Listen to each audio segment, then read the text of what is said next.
Mheshimiwa Babu. Jambo dadi. Jambo bwana. Nikitafuta unaanza show na maombi. Lazima bwana. Asante sana. Seek ye the kingdom of God first. And everything else shall be added unto you. It's good to see you. Niko salama. This is your first time on the tackle. This is my first time. Either to tackle or be tackled. But uchaguzi ni mbili. Ndio. Either utakoliane ama utakoliwe. Ndio. It is good to see you. I'm happy to see you. Karibu sana. Welcome to the tackle. Niko tabu hapa. Naona watu wanafika 1000 sasa. Haya, Gloria. Good morning. Good morning. Good to see you. Nice to see you, Gerald. I'll bet last minute. Unless you know what I like about you is that wewe unaokoleanga. Uko chapter. Ndio maana tunawaambia watu wa Bobasi. Mimi ni ule dem. Lazima utoshane ule dem. Unaokolea kabisa huwezi chelewa. So I'm happy to see you. And I hope ground iko fiti. Naona mwanza kuchanua na nimekuletea sini hapa. Ground iko fiti. Is an overqualified politician. Ndio maana endorsement sijui umetumia nini kupima lakini muhimu ni imepimwa. Na nimekuwa nikimsikia na nimemeet kwa different tapita. Thank you. Na kikuja Embakasi bado tutamuombea ama itabidi. Najua umejua ako na intention ya Bobasi. Embakasi za no. So it's limited, the prayers are limited to Bobasi. They are restricted to Bobasi. And I know umejua huko ni on the mountain, Mungu anasikia prayer haraka. Tuned in from Eldoret, home of champions, Superwave career Eldoret. Asante sana. Na guy anasema Sudi ameogopa. Na anacheka jameni. Sudi hajaogopa, ni ndege ilipata puncture. Sima kosa ya Sudi yangu sana. Unajua umesema Sudi ni best, ndio? Sudi is my friend, I must admit, and we are colleagues na tunafanya kazi pamoja. So hata angekuwa hapa ingekuwa tu ile friendly fire. Kungekuwa na something very dramatic. Ndio. Na watu wanasemanga kuna wananchi. Naona Babu, kuna wananchi wanafikirianga ati hii siasa inakuanga vita. Nyinyi mnapigananga huko mahali mko? Umejua kama siasa ni vita, sisi wenyewe tungekuwa kule ndani bungeni, au ungesikia kuna mbunge yeyote ambaye ana survive.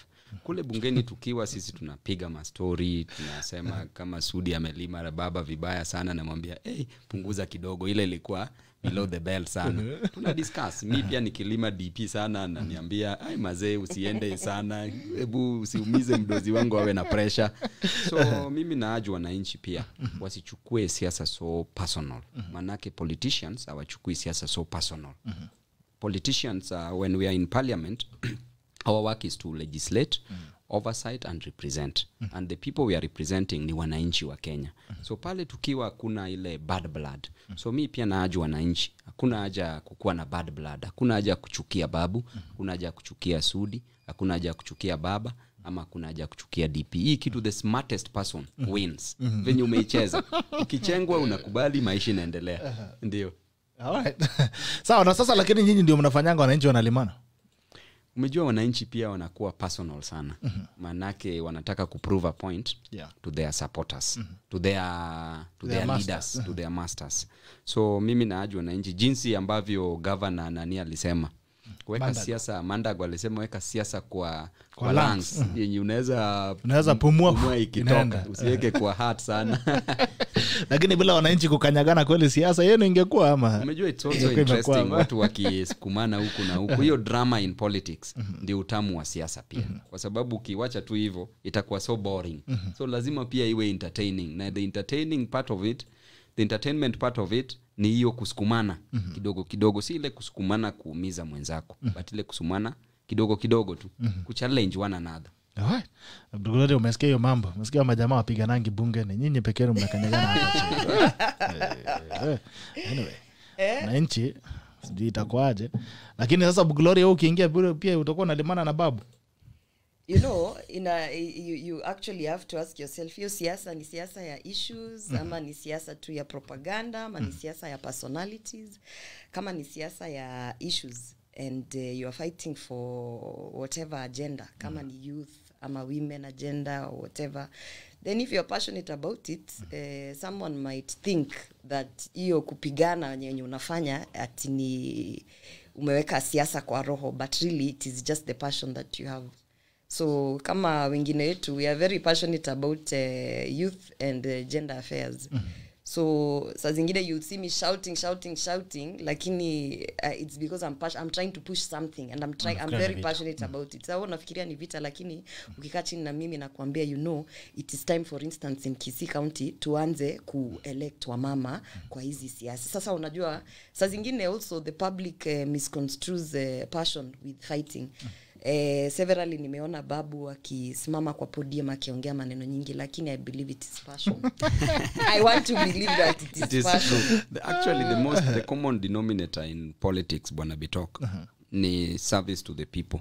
The reason why you are looking for votes, was it just to go there and make noise, or was it to serve the common wananchi? And I can challenge my fellow members of parliament and also challenge Kenyans that the most important thing as a politician, serve people first. Do unto them that which you promised them to do. The manifesto that you told them that you shall deliver, deliver that. Don't promise them heaven and then you deliver them to hell. And I believe, and Babu can tell you there are some MPs I've never, mtu amekaa 8 years huko ndani hajawahi kuongea au hujai msikia akisimama mahali bunge akisema anything. You know, at times, Gloria, confidence also. You know, at times people also lack confidence. And so you as wonder, a leader, you should not lack confidence. You wonder, sasa huyo mtu mlituma bunge aende kuangalia maneno yenu. How is he doing it? He's not participating kuchunga viti zishika pneumonia. You know, unapata hata attendance yake is the minimum, ile yenye usifukuzwe ama you don't get into trouble.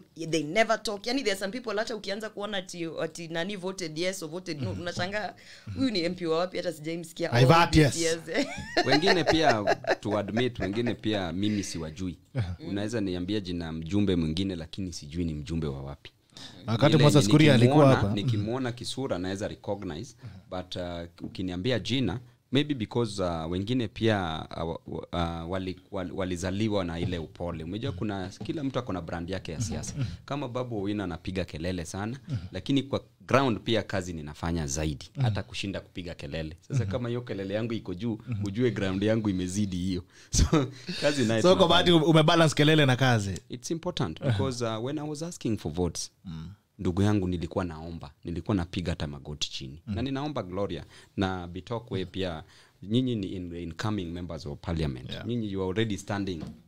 Ninawaomba pia mkiingia pale mfanyie tu watu wenyu kazi. That way your second term and many more terms will be guaranteed. Like in my Sonu, they used to call me the former chairman, current chairman, and the future chairman. Everlasting chairman. Everlasting. Okay, Babu, I'll to start with you. How was the journey been? Okay, uliamua kuwa kabla sijaenda sarakasi ya siasa kidogo. I mean, what inspired you? Apart from of course, barabara ulikuwa unafunganga hapa ya comrades. Ndiyo. What inspired you to go and run for us in Embakasi? What pushed you to go and run for us in Embakasi? And how has it been? How has the journey been? You know, do you think it has been fulfilling? My journey was inspired by the poverty that struck us as a family and in the slums, in Nyalenda slums. The way I was seeing people suffering in the slums, Kisumu, I was asking God on a daily basis that one day should you get me out of these slums, I shall help your people.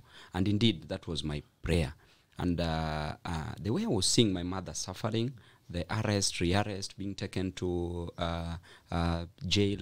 Do you know that when I was going to sit for my KCSE biology practicals, I was arrested on that previous night. Wow. Released at 8 a.m. the following day, proceeded straight without uniform, school uniform, to do my biology practicals. And thanks to God, at least God does not give you what is too heavy for you. He'll give you a cross that you can carry. So I managed to pass. But what I was going through, I want to tell you and I want to tell Kenyans that what you are going through today, Hallelujah. the hardship that you are going through today, the challenges that you are going through today is tomorrow's inspiration. Wow. So do not be worried about whatever you're going through today, because tomorrow you'll use it to inspire somebody else. You'll use it to convert people, at least to believe that there is the Almighty God. Because of that inspiration that I got out of poverty, I said that one day the only position that I can use, that I can serve at, to represent the great people of the Almighty God, is the position of a member of parliament moving forward. First of all, from the student leadership.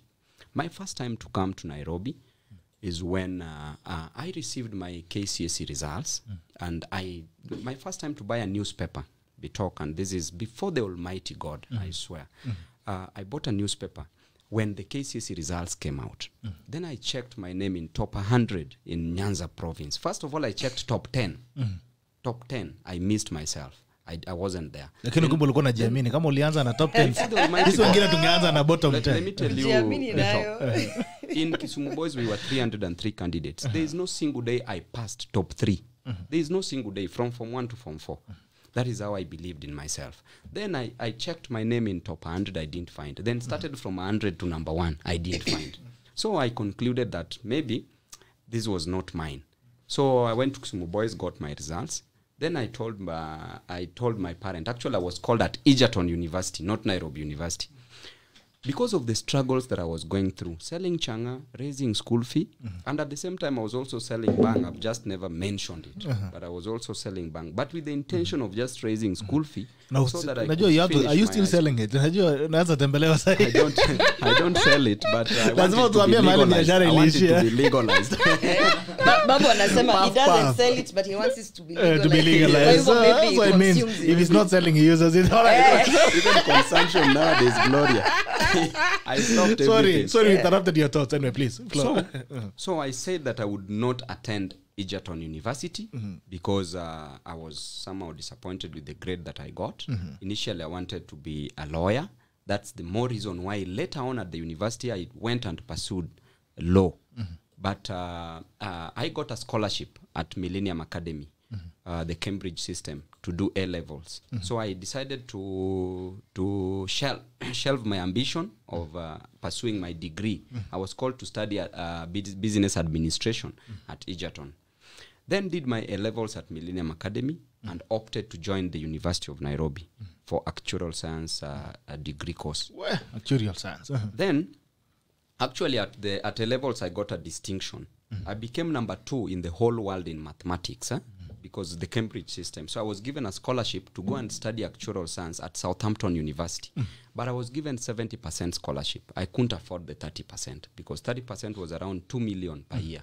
So I opted not to do that way, to go that way. But I applied to join University of Nairobi, then joined University of Nairobi. But the leadership, fast forward, in primary school, I was a prefect until class 7, a deputy head boy, then class 8 head boy. Then Form 1, a prefect all the way to Form 4. Then A-levels, I was the student leader for Form 5 and Form 6. It's called AS and A-levels.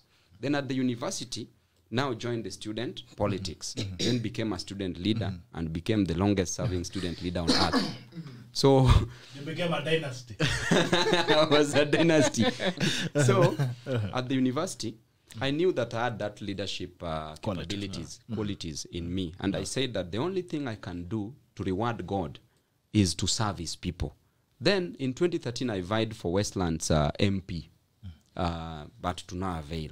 At the ODM, I used ODM as a vehicle. At the nominations, nilioga, na nilikubali kuoga, nikaka kando, but it didn't kill my ambitions. Then in 2017, I said I'm no longer going to Westlands because Tim Wanyonyi was very strong on the ground. So I opted to move to Embakasi East constituency. Of course, what I did, I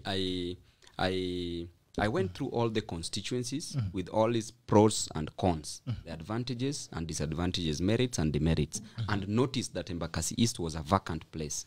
It was the low-hanging fruit. Then went there. So the inspiration that I got in general, to summarize everything, is the inspiration from the poverty that I went through.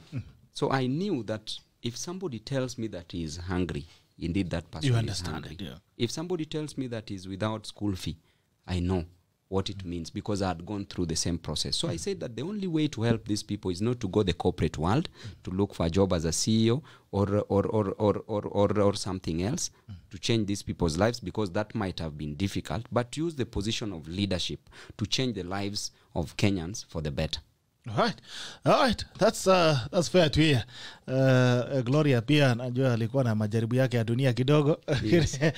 So that's fair enough. And so are you satisfied that you as an MP, do you feel okay, you've done what you wanted to do for the people?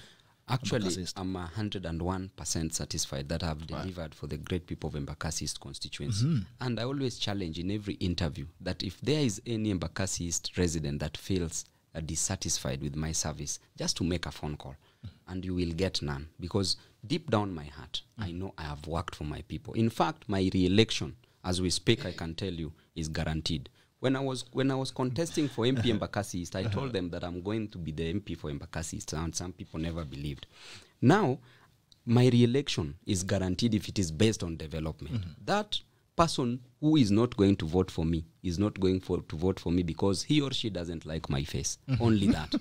But when it comes to development, I've worked in Embakasi East. It's no longer constituency but a republic.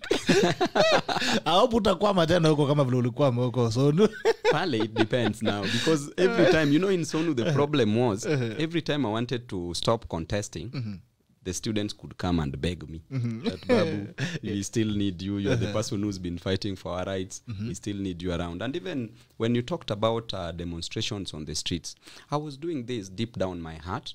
And most of the hatred, by the way, that I got from probably KOT, Kenyans on Twitter, let me today tell you, is because probably, KOT, they are elitists. And Babu holding demonstration in the streets was jeopardizing their opportunity to move around and to do their businesses and to go for their jobs.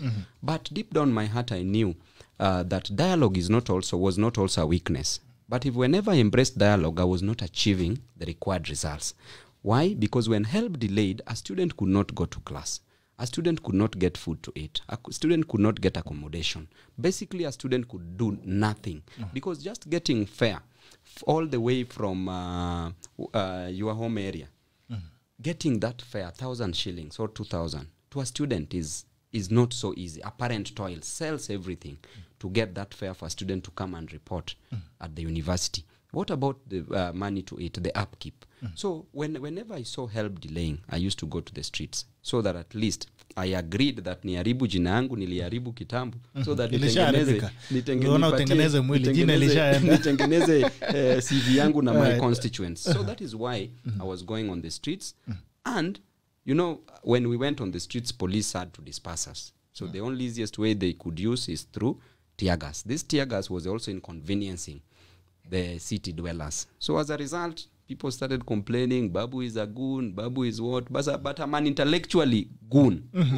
Lakini nimeona kumbe kuna babu mbili. Kuna babu ya mkebe ya Bluba na babu mwenye bishop.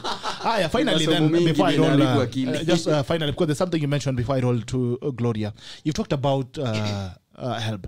Comrades wanalala njaa. The other day we saw a memo in Moi University where comrades are sleeping hungry. They are not having food. I don't know. You've left that field, but still you cannot leave comradeship. Bro, once a comrade, always a comrade. And we used to say that a comrade is always right, rule number 1. A comrade is never wrong, rule number 2. If rule number 2 fails to apply, refer to rule number 1. A comrade is always right. So once you have the comradeship spirit, you feel them wherever you go. Me, I'm a product of the comrades. I am who I am because of the students. It is the students who advocated for me, even for contesting, for the fact that I was serving them and diligently served them. It is them who elevated me to higher echelons of politics, being a member of National Assembly. When the students, I used to tell them when I was at the university that before I was there, comrades used to eat chicken. Then just when I left, comrades started eating like chicken. And now comrades are eating with chicken. And currently, there is not even the grains for comrades to eat. So they are neither eating like chicken nor with chicken. They have nothing to eat but airbag. So I went to the cabinet secretary. First of all, I called the vice chancellor Moi University. We talked and he assured me that they are taking data of the students who are going without food. And I extended that by calling the vice chancellor University of Nairobi also and Kisii University just as a sample. And they were all in agreement that we work out this HELB issue so that it be disbursed to the students. Then further called the HELB CEO Bwana Ringera, who told me that there was no money to be disbursed. Then I asked him, what is the solution? He told me to talk to the CS Treasury. I talked to Ambassador Ukuri Yatani, the CS Treasury. Went to his office. We discussed, and thanks to him, actually, he didn't even waste time on that. He made a phone call told the PS to release funds, 2.83 billion to the students. And today, as I speak, by Thursday latest this week, students are going to get their money. So actually, the Thursday this week latest. Comrades will have money. Comrades are going to eat chicken, not eating like chicken. Comrades are eating chicken from Thursday. Usifanye bana comrades wafulize kuku njaa. Actually, and I will always still come in. I don't want to micromanage the university leadership because they also have their time. The leadership also, they have their time to deliver to the students. But when it comes to pertinent issues like university fee increment, that one I will be at the forefront fighting against it. When it comes to issues held, I will be at the forefront. Other issues, other student leaders can handle. But we can also handle also together. We can always consult. All right. Gloria, nimeona wametoa mdosi huko kwa chama ya Jubilee. Na kina babu wanataka kumtoa pia kwa wanataka kumfanyia impeachment. Do you think it's what's going on in Jubilee? You are a member of UDA, but you are also a daughter of Jubilee. Am I a member of UDA? Nini mnafanya? Nimesikia hivyo. Nimesikia sijui kama ni ukweli. Mko na propaganda sana, mko na propaganda. So I'm a member of Jubilee. As of today, I'm not registered in any political party unless of course kamati ya wale watu kufanya vitu nyuma ya tent wameenda wakaniweka mahali. You know, Jubilee is as good as dead. If they want to remove the architect we know is William Samoei Ruto. He's the one who collapsed all those parties. He insisted on a state guarantee, insisted on all those caveats that were there to ensure that they were creating a national party. If they are now saying that they are removing the architect, you know, in the beginning, wakitoa kina Kositani na nani, you said it's okay. Now let's see what you're going to do once you've switched those positions. But we all know it is like an open secret. Jubilee is dead. It's finished. Tell me how you're going to have a national party that does not even know how to conduct primaries for by-elections, that is handpicking people. Tell me how you're going to say that is a national party when it is run by people who are known to be, let's say, agents, yani wale mabroker. How are you going to have a national party that is like that? So I think matters Jubilee. In fact, tunangoja tu sasa waambi. It's the divorce. We are waiting for the permanent divorce so that we can move forward. Lakini kwani watu wanauliza kwa nini basi msitoke kama imekufa? Kwani wacha nikuulize something Bitok. Hii studio ni yako trio. Ulijenga from the ground up. Watu wamekuja hapa kamati ya roho chafu. Wanajaribu kukutoa. Kina babu. Wanajaribu kukutoa, Wanajaribu kusema kichwa tu sasa ameingia na mwili yote. It is like the proverbial giraffe. Ndio? Atiwacha neke kichwa kidogo afa anaanza kusema hii nyumba ni ndogo. You want to tell me you being the founder and the owner of this place, you will agree to be bullied out? Ati utasema ati acha basi niwaachie niende nijenge nyingine? No. You fight till the very end, and that is actually a very good quality of a leader. A leader is one person who does not give up, who does not say, sasa hiki tumekuwa ngumu sana, ebu achani niondoke. If we were expecting that those Tanga members would come to a place and say, these guys are being unfair, it is no longer fun to be in this party, tumetoka, then you're wrong, because those are fighters and those are leaders who will push their agenda until the very, very end. So what you're seeing now is them pushing their agenda. Hata kama wamefukuzwa, wanasema sasa si mtufukuze, mmesema ati pesa zetu mnataka tuweke wapi? You understand? Babu will tell you, haizi fukuzwa ODM. Babu nani atakufukuza ODM? He can't. Nobody. In fact, he will stay there. He will stay there. He will stay there mpaka, yani mpaka mtashangaa, wacha tu tumwachie hiyo ODM tuende tujenge yetu. Himself he cannot. If anyone comes today and start saying kwanza baba amekaa sana, wacha baba ashuke chini, wacha tufanye elections za party chair na nini. Those are narratives. Hiyo chama ni ya baba. Nani atafukuza baba kutoka kwa hiyo chama? So babu hata wanapanga jo. So why are we expecting mtu mwenye chama alijenga, why are we expecting ati kama amechoka si atoke? No way. You fight till the very end. So at the end of the day, I think in any case pali tumefika na Kenya, chama ni chama. Chama, especially in my constituency, in my county in Kisii, you know, uko ndio pali unafikiri utasema ati nimekuja na chama ya ODM, people won't even check what kind of a candidate you are, ati watakupatia kura kwa sababu ni ODM. That is a fallacy. In Kisii, particularly in my constituency, tuliangusha watu wa ODM na Jubilee chini, na ule mwenye alichukua MP wa hiyo constituency alichukua na chama ndogo sana. You see, so in fact, if I can challenge Babu, how many MPs does he have in Kisii from ODM? Sufficient. Nil. Actually, Nil. the women rep. Nil. There are no MPs from ODM. You can actually challenge that. So hata mkikuja mseme Kisini ODM wapi MPs wenye wametoka hapa. Bora tumeshika governor, tumeshika senator. No. Now unajua hata hiyo and you know ndio wako top. Tumeshika comrades. I'll be very honest with you. Hata hiyo venye nasema tumeshika governor, tumeshika senator, I can tell you Baba camped in Kisii ndio watu wapatie kura Ongwaya. To an extent where he was saying hata mpatie Ongwaya, munanipe, wachana maneno. You know, it was an uphill task because in Kisii what we do, and I believe this is what is now spreading nationally, is we look at you. We don't care umekuja na chama ya kikombe, ya wheelbarrow, ya nini, wewe kwanza unataka kutufanyia nini. So, and you see, for me, that is the idea I hope we go to, where it is not about the party, because we all know these parties are just instruments that will, you know, sometimes they have an ideology, sometimes they try to push their ideologies, but most of the times they are run and taken over by cartels. Look at what is happening to Jubilee. You know, most people will tell it has been taken over by cartels. So at the end of the day, I believe as an aspiring, na mtu mnaweza sema huyu anaongea nyingi kwa sababu hajawahi kuwa na hajawahi ingia. It is true. And there's an advantage of being ignorant and of being new. Because you are not, bado haujachafuliwa roho. So you still have those, what people say, amateur ideologies. Like a clean pair of hands. Like when I nikienda kwa ground, na niko kwa ground. Kuna kamati hapa that cannot believe that niko kwa ground. Nikienda kwa ground na naambia watu, natafuta kura ya MP, member of parliament, not women rep.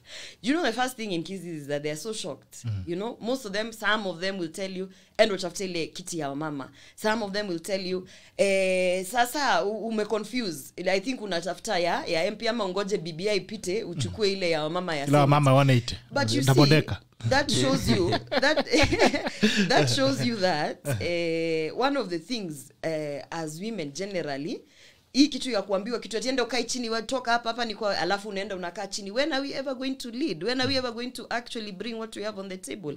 I'm very glad that in the by-election for Kisii, you know, Bonchari, we lost an MP. I am very, very glad, and I can tell you this for a fact. I was part of those people who pushed for that agenda. I'm very glad that finally one of the big parties, which happens to be UDA, has actually fronted a woman to run for that seat. Is UDA a big party? Okay. Very big party. Very big party. How many members of parliament? Can you imagine? Can you imagine? Can you imagine UDA has barely been launched? I think it has existed for 3 months. And there's no forum unaweza enda kuongea hata by election. Watu wa ODM wanakaa chini wanakuambia hapana, we can't front, wacha tuone UDA wata front nini kwanza ndio sisi to counter. That is a big party. You know, that Gloria, is a party that is being mnaiogopa hata ijalaunchiwa. Unanipata? In all the by elections, UDA fielded candidates, but tumeona to my point, moja mbili. Acha maliza point yako Gloria. So to my point, unajua babu aliongea sana hapa akatuambia mpaka high school yake. Na mimi hata sijaanza kukuambia pale nilitoka. Unajua sema mbali ulienda kumbana. Imagine na mnataka kwanza kuniambia ni nyamaza. So to my point, I was happy and I was really hoping. By the way, unajua mama alinyimwa tikiti na ODM. Haya. Oro. Alinyimwa baada hajakuja and what I can tell you, and that is the reason why sometimes you might confuse them in UDA. Me, I respect institutions, organizations that believe in women. I really pushed that Teresa Oro was given that ticket because do you know that she was the machinery behind the husband? Unanipata? Yeye ndo alikuwa system. Yeye ndo alikuwa system. Yeye ndo alikuwa deep state ya Bonchari. Do you know mama? The husband, even those who know him, the late Oro, hakukuwa hata mtu wa kuongea. He was a very calm person. Si mtu alikuwa anatembea kwenda kuitisha kura. Mama yake huyu the wife ndo alikuwa anaenda kuitisha kura. So at the end of the day, if you look at the skills that she has, and she has already showcased them kwa machama, kwa kanisa, kwa community, wapi when they were saying sasa tutatafuta candidate, I said, guys, are you serious? You want to overlook huyu mama ati kwa sababu ni mama na Kisii tupeangi watu wa mama? Why are we not going to be the first people to say, look here, this has been a leader, if anything yeye ndo amekuwa behind the scenes? Do you know that even when we were talking to her, she knows down to the detail of how many students have not received bursary and were on the list. Mpaka anaweza akakwambia hii shule tulijenga hivi na yeye ndo alikuwa system ya hiyo Bonchari. And I'm very glad, and that is why people might think UDA ni chama yangu, but I'm very glad that they actually believed in a woman and they gave her that chance and they gave her that support. Now I come front. And let me tell you something, Gerald. Hii kitu ya watu kusema wakiona mama strong amejitokeza, you know, or a lady like me, munaanza kusema toka kwa studio, toka kwa TV. My friend, mimi niko ground every week. Nimetoka ground saa hizi tukiongea. Ukifika kwa ground wanashindwa watasema nini kwa sababu sasa uko kwa ground. Ukianza kufanya activities wanasema the point is mtakubali wa mama imefika mahali wamesema tumewaachia kina babu na baba zao wame lead all this time, so now we are also saying give us a chance. And I'm going to be on the forefront of that by election in Bonchari, not because of anything, but because I'm telling you, if there's something I'm very, very passionate about, it is empowering the youth and empowering women. Now people will say, ati empowering the youth alafu umetuletea mama ati yako na miaka sijui 79 na nini. I will tell you something. Huo mama ukiona kazi anafanya na youth. Huo mama ukiona kazi anafanya na wamama, you know, you will keep quiet. Right. So Babu, tukiwa studio hapa, I know you've given me some good advice before we started the show, that this seat MP is not like you think it is. And you know, sometimes the expectations versus reality, nini. I will tell you something.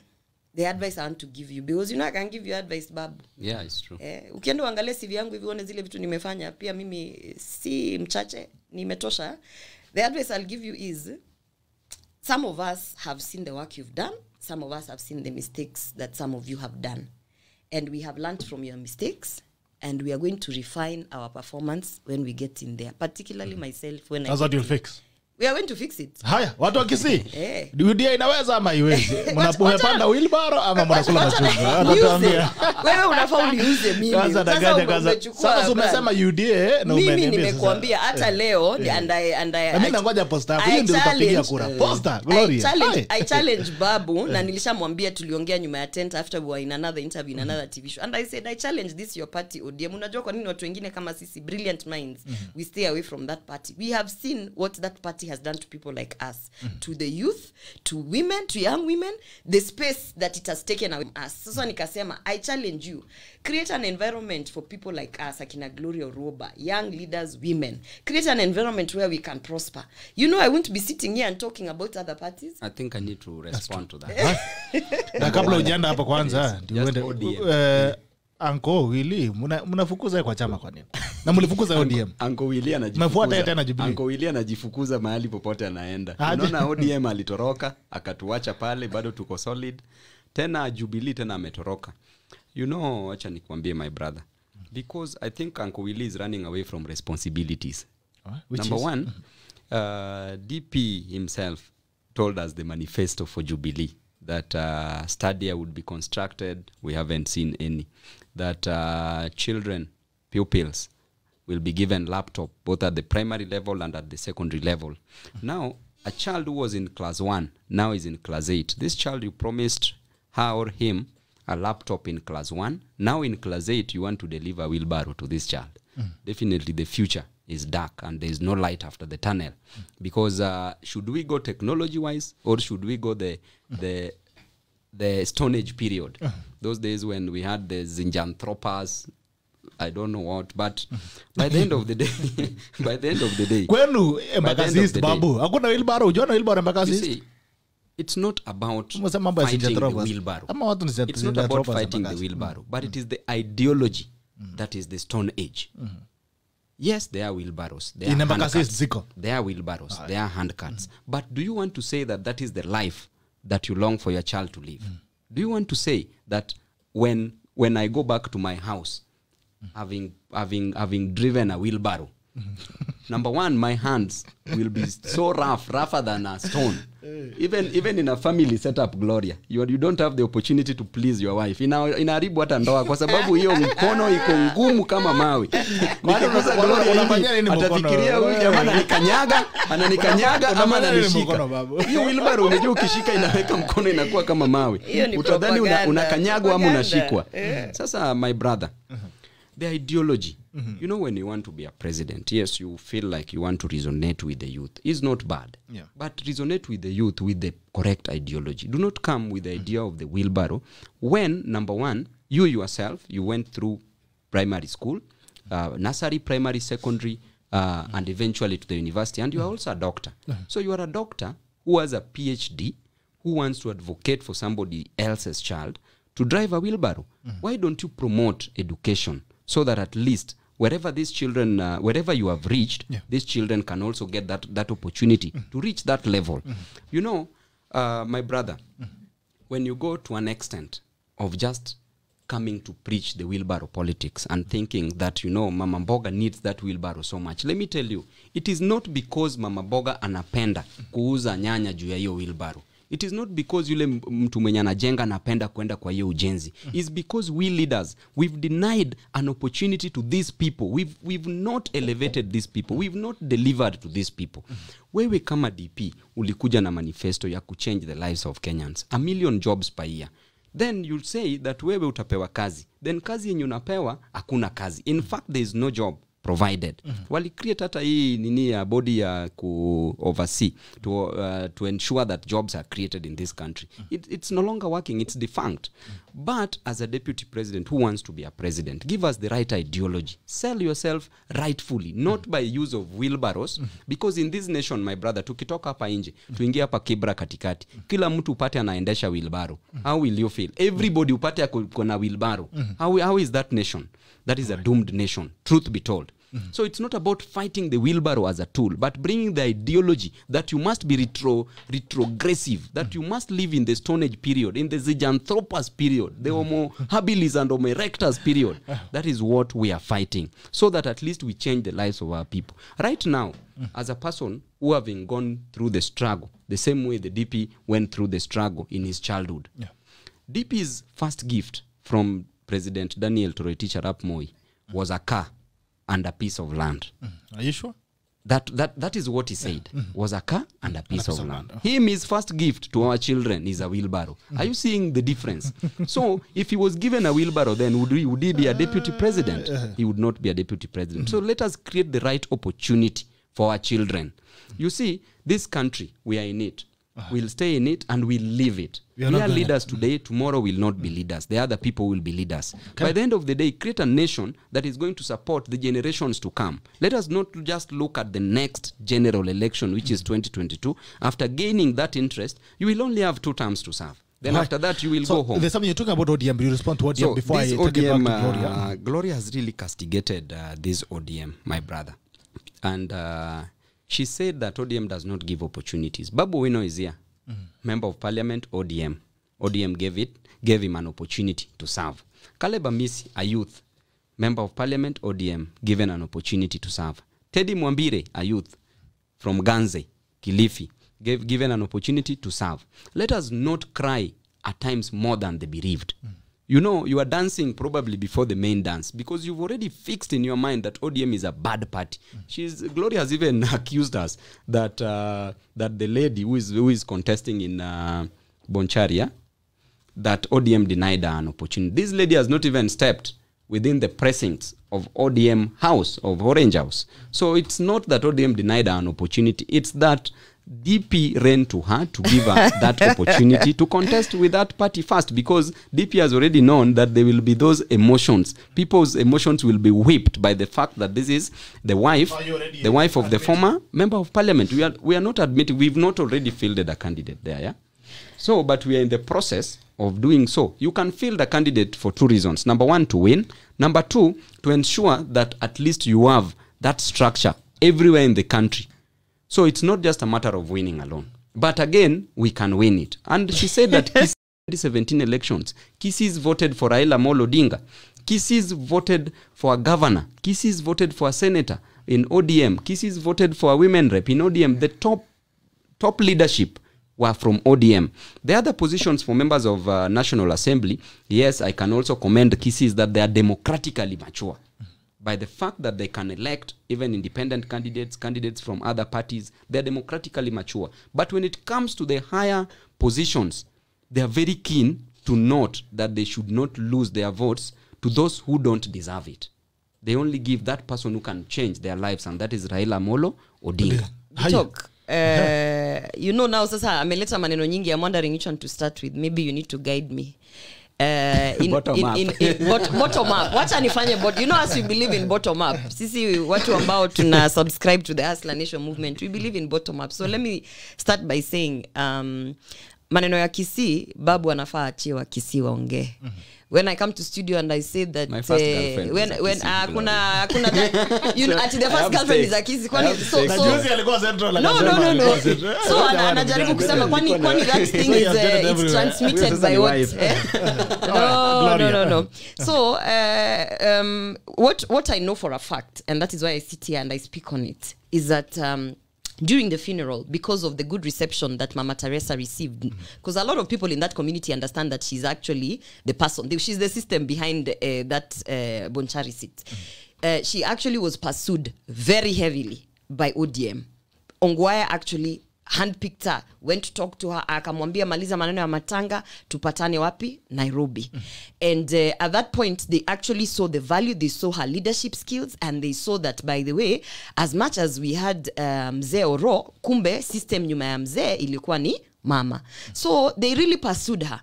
And I'll tell you for a fact that at that moment, because you know, for us, and when I say us, I say hustlers, sisi tunaheshimu sana maneno ya matanga. Ukimaliza matanga, we are not going to be running around going to talk to candidates. Si tukasema wacha matanga ishe vizuri, you know, kwa mila ya Kikisi, you cannot be on day 3 after mmezika Mzee ndio unapiga simu. That is what the ODM guys were doing through Governor Ongwae.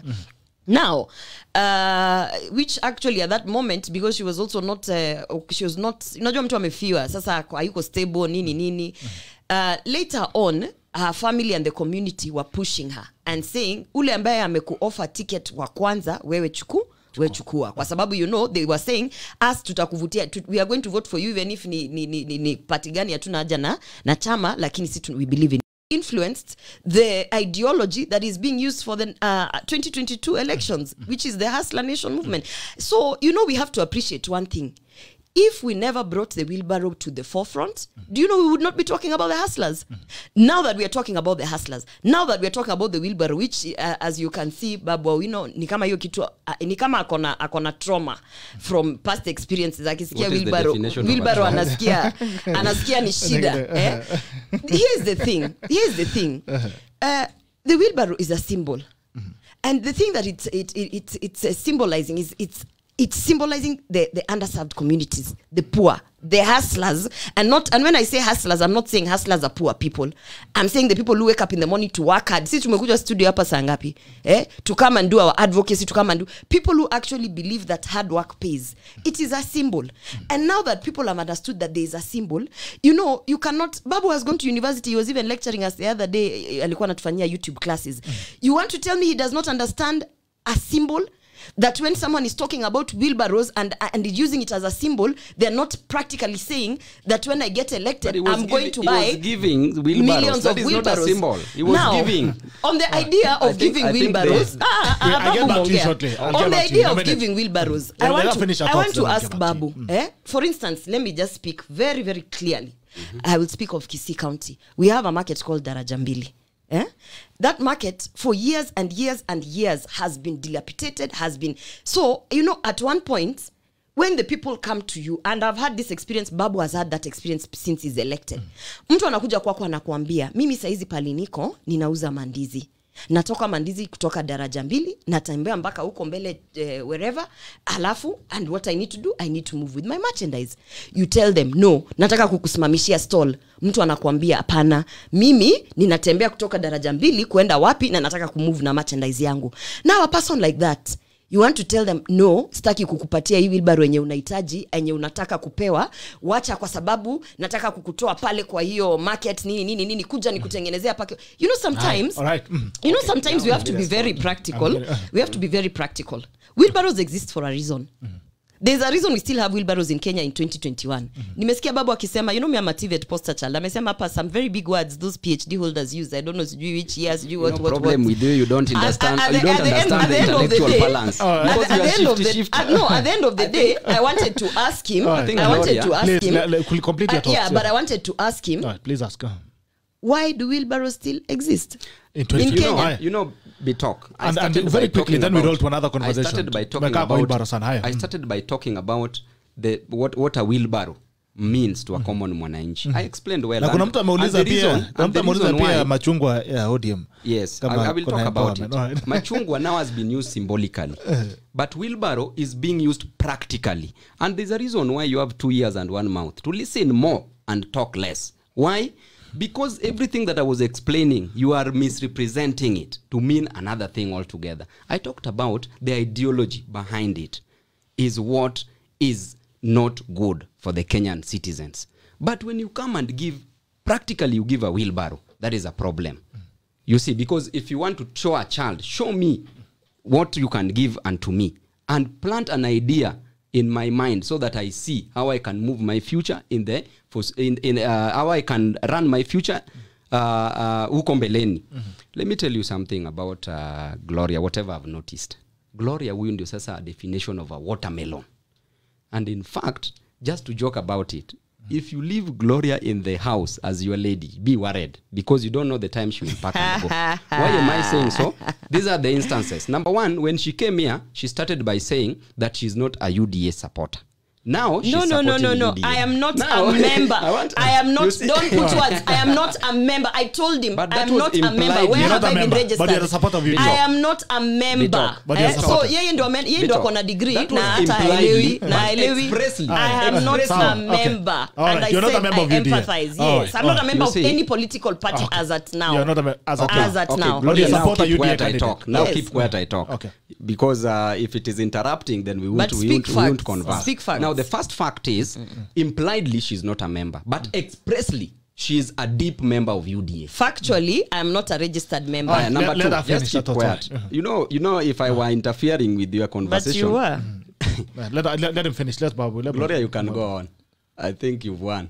Right, now, let me tell you, Bitok. Number two, Gloria talked about this lady who is contesting in Bonchari. That this lady wasn't given an opportunity by ODM. At the same time, she's contradicting herself and saying Ongwae approached this lady first to talk to her so that she can join ODM and contest under the ticket of ODM. What does that show? Is there a problem in reasoning here, or what is the problem? Number three, just from our own words.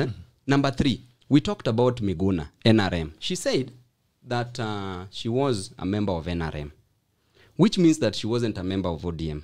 She was following Miguna. Miguna contested as an independent candidate for Nairobi gubernatorial seat, which means that Gloria is an independent candidate who is a follower of Miguna, not a follower of ODM as she wants us to believe. Then we talk about Baba handshaking Uhuru. Definitely. Bitok, the first thing that I did when I came into your station, what was it? Was to say hi. Yes. Hello means that we are contracting. Hello means that we can do business together, that we can coexist together. Greeting is a sign of coexistence, a sign of unity, a sign that we can work together. Were it not for the handshake, people would not still go for their jobs. Economy would be down. Children would not go to school. Nothing would be running. People would be languishing in poverty. Why? Because of this handshake is what made this Kenya so peaceful. Is Gloria happy with the fact, as a mother, as a woman who has a child? Are you happy when your child goes for political wars and that child is killed after the post-election violence, during the post-election violence? Are you happy when your child is not attending school because people are settling political scores? Are you happy when your husband does not bring food at home on the table because she's gone to fight for his rights? We can't be happy. That is why Raila came on board and shook Uhuru's hands. And this marriage is potentially polygamous, where every other person was allowed to join. Kalonzo has since joined it. Mudavadi has since joined it. Wetangula has since joined it. Every other leader has since joined it. Babu has since joined it. It is only Gloria and the DP who are now pulling out of it. What does that mean? That you don't support. From the marriage. That you don't support peace. Okay. You are an agent who does not support peace. And let me tell you, Gloria, do not be a hustler. Be maordinary. A hustler, the dictionary meaning of hustler is a thief. Maordinary means the common mwananchi.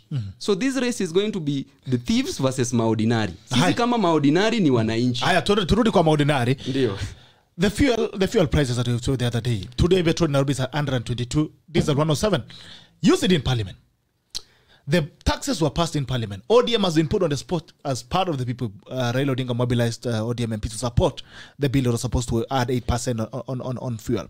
You guys said in parliament, you make these policies, but still you come on Twitter to come and complain. How ordinary Actually, we talk.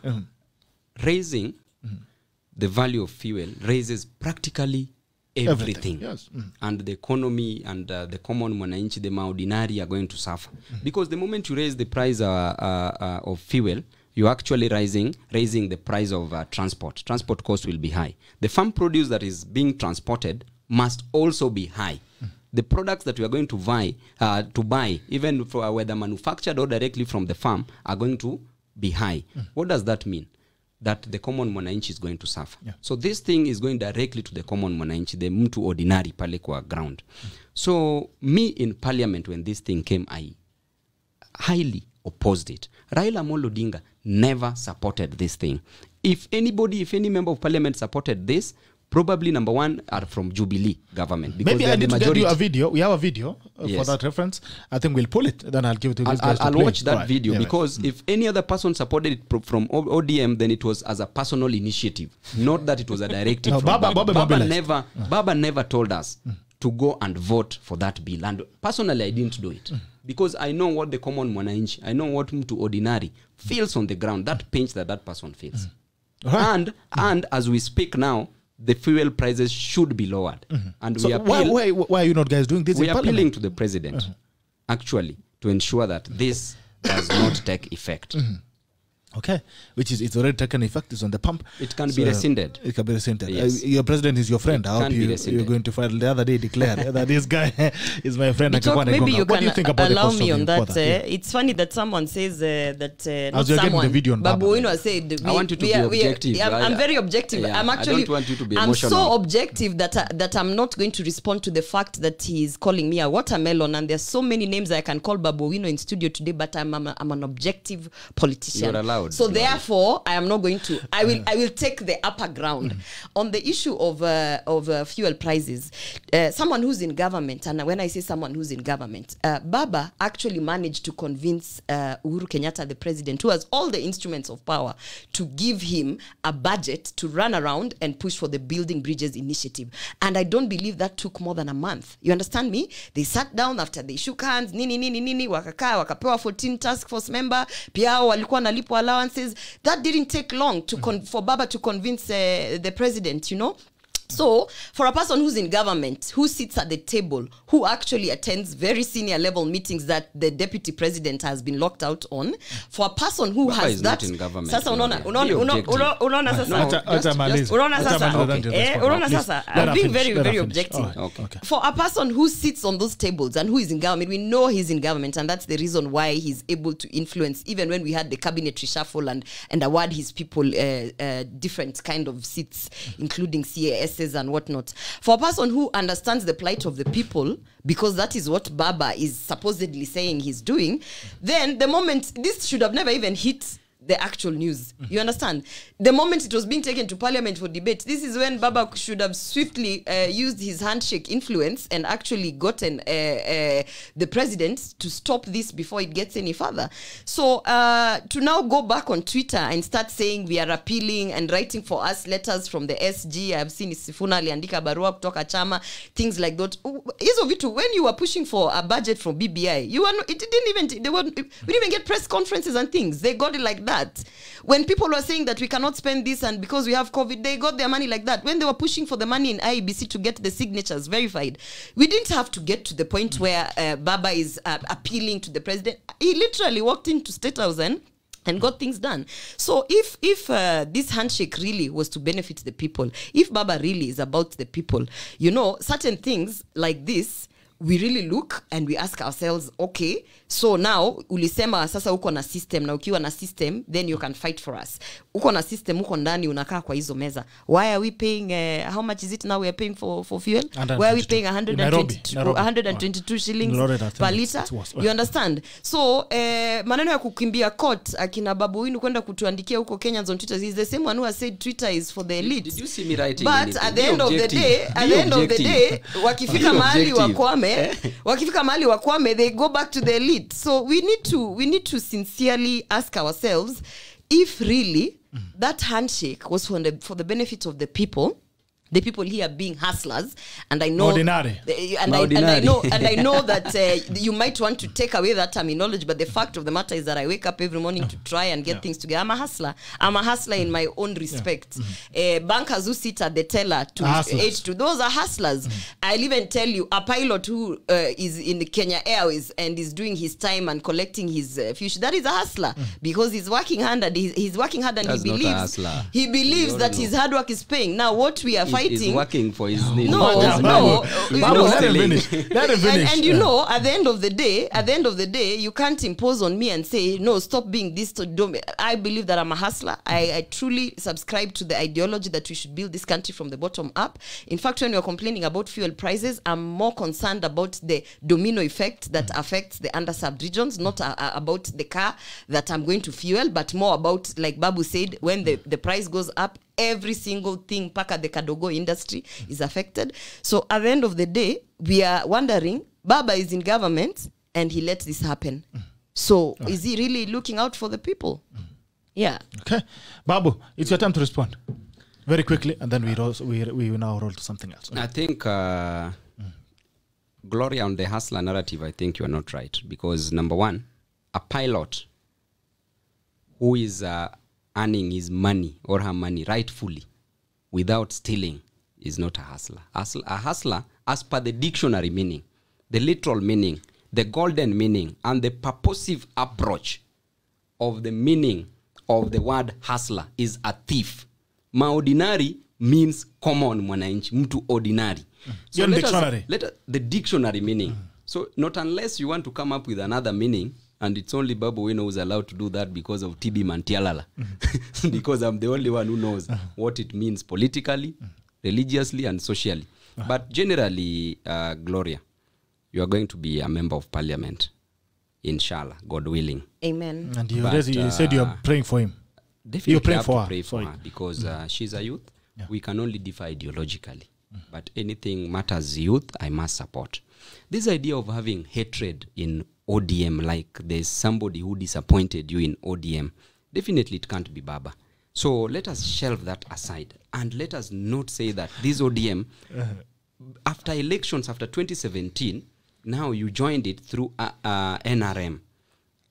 When Baba went to shake hands with Uhuru, what happened? What transpired between them is what now is annoying you and saying that you no longer support ODM, which means I need you to be a person who takes stand, Gloria. In politics, you are either with the devil or you are with God. All right. You are either with the ground or you are with the sky. But Let most me ask importantly, you something, Babu. yes. Let me ask you something. You're on record for calling Matiang'i mkebe ya blue band, for calling the president mtoto ya umbwa, those things. Today, the president is a very good friend of yours. But do you know what I meant? Kidogo. Today, those are people you've disagreed publicly with. You know, for one reason or the other, I don't know what the disagreement was all about. But you're on record for using those words on them, for disagreeing with them radically. You know, which I think is now. The same, you have a problem with Deputy President as we speak. You've also in other forums you've been seen to disagree with him publicly, almost in the same manner. There seems to be a close alliance with you and the president. And what will stop you? There have been conversations that Raila Odinga and William Ruto could work together. Today, today the thing is, today you have a relationship with the president, because they shook hands with Raila Odinga. You disagree with the deputy president because you are saying he has run away from the handshake, from the polygamous marriage. Tell me, if tomorrow there has been also a conversation that the president could be playing Raila Odinga And there was some serious last 2 weeks, couple of 2 weeks, about from the ODM, about what is going on, the dalliance between the president and some people who are being seen to be controlling the handshake and the BBI narrative. What if tomorrow Raila Odinga shakes hands with William Ruto? Will he become new friend? Now, let me tell you something. The time that we were disagreeing with the Jubilee government, let me call it Jubilee government, because I was fighting DP, I was fighting the president, and I was fighting Matiang'i and all their surrogates. The reason why I was doing so is because of political ideologies. We have different political ideologies. We had, as at that time, there was no common goal that we were fighting for, because I was fighting for my boss. I was defending my boss, who is Baba, and Baba has his people, who was rightfully elected. And when you saw Maraga and the Supreme Court nullifying elections, that was evident enough that Babu indeed was fighting a rightful war. As at that time, it was a time for war, political war. During political war, you unleash all your arsenal. Okay? That is why I fought them spiritedly. And I don't regret doing that, by the way, because I did it on behalf of my party, on behalf of my leader, and on behalf of... So you can still do the same. If today... So let me tell you something. Let me tell you something. I believe in Raila Amolo Odinga 101%. And if he tells me left, that is where I'll go. If he tells me right, I'll go. If he tells me to dance, I will dance before listening to music. That is not psychophancy. But number one, what is it? Let me tell you something. It's also You must have, just keep quiet. It's me talking. 2 ears and 1 mouth. Listen more and talk less. Number one, every person must have a leader. Even Gloria, who is seated here, has a leader that she's looking up to, who is the DP. So every person has a leader. My leader is Raila. As at this moment and time, I must defend him. I must also protect him, the same way he defends me and protects me. And that reverberates down to the common mwananchi who are supporting us.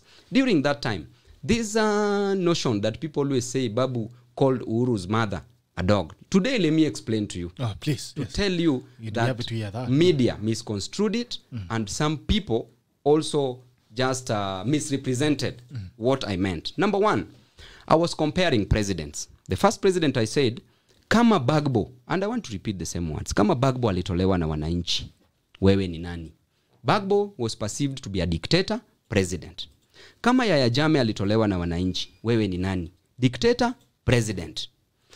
Kama Muhammad Gaddafi alitolewa na wananchi, wewe ni nani? Perceived dictator, president.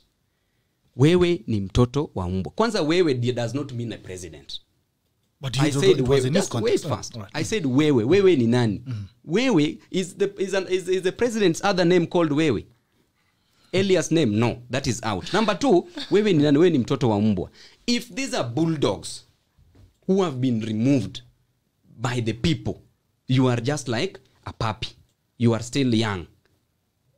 And it actually was more of a praise to the president. If it is perceived that wewe means the president, then it was a praise. Why praise? Because if dictators were removed, you are not a dictator. First of all, I've praised the president there. You see, you are not a dictator. So wewe unaweza tolewa tu. But you see, the media wanted to spread what they know best. That is propaganda. That is why my brother, I didn't have anything in my heart to feel sorry about, because what I meant, and I'm not responsible for what you think after I've said something. You see, for what you misrepresent as mere statements of puff. I'm only responsible for what I say, but not for what somebody else thinks. So that I talked about it. Right. Now, on the issue of the DP, you said that suppose the DP comes together. So therefore, I'm telling Kenyans that what I meant today, I've explained it. Yes. And in Luo culture, by the way, if I call you a puppy, means Nyaguowa. Nyaguowa is our puppy. Our puppy means our person, our loved person. Any Luo can explain that. Okay. So it can also... So what will happen now if so the person now, you have a problem with? Suppose now, we saw that... Wheelbarrow bebe machungwa. We saw Utafanya nini? Ama machungwa, irust wheelbarrow. Lazima ikuwe juu ya wheelbarrow. Acidic effect. But that's ODM is very possible of doing that. So let me tell you something. Today, if Ruto decides to join Baba, Baba cannot join Ruto, because Baba is Ruto's political godfather. Okay. It is Ruto who grew from Baba. It is not Baba who grew from Ruto. It is because of Baba that Ruto is a deputy president. And I heard somewhere DP boasting, chest thumping, that is the one who made Baba the prime minister. If he makes people, he would have been that prime minister. If he made Uhuru the president, he would have been that president. He had an opportunity of being that. Why didn't he become that? So it's not about, this was a collective responsibility where people were being rewarded as per the interest that they wanted. DP wanted to be a minister of agriculture. He was given that. So if today, okay, you chose to answer my question. Today, my prayer is that Baba these people don't... tells you to dance Let me the tell wheelbarrow you. song. He will not tell me. Baba will not tell me that because Baba does not believe in the Stone Age. He never believed he never believed in Jubilee. Baba does not believe in the Stone Age. Okay, answer thinking. me. If Raila, Odinga and William Ruto work, what will happen? They will not work because you've said if, it is a conditional clause, not when. All right. He's run away from that question. We're waiting for him, for Baba to tell him to dance. Okay. If you go in the interwebs and you look and for... also, is the video ready? Video is ready. We can do it on the video. Then you'll also comment on the video. Just play it. Have your headphones, BABU OWINO. You want to? On Tuesday, Raila convened a meeting with his party lawmakers. Done by KBC. So let's have it up.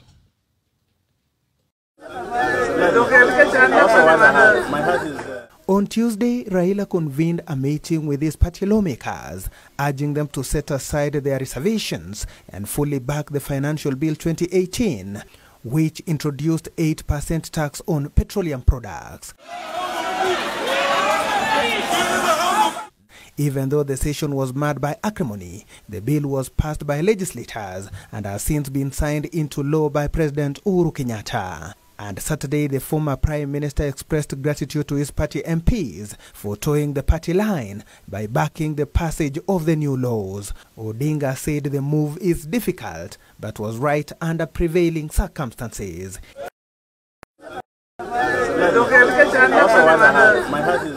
On Tuesday, Raila convened a meeting with his party lawmakers, urging them to set aside their reservations and fully back the Financial Bill 2018, which introduced 8% tax on petroleum products.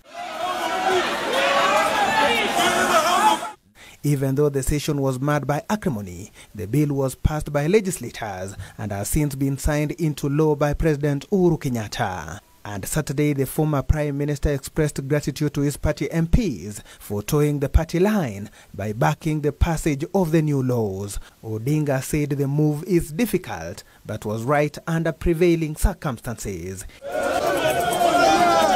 Immediately after this statement, Raila joined his NASA co-principals in Vihiga during the burial of former Education PS George Godia. It is here that ANC leader Musalia Mudavadi differed sharply with Odinga on the new law, saying the taxes will be a big burden to the taxpayer. Let us not pretend. Kenya iko kwa hali ngumu.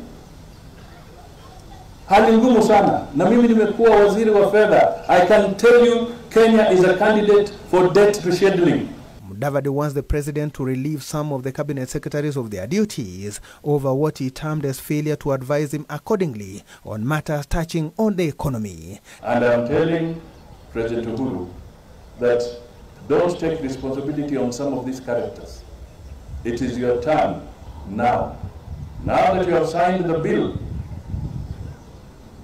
now that you have signed this bill, which is going to torment Kenyans for a long time, when you come back from New York, can you sign letters of dismissal for some of these people?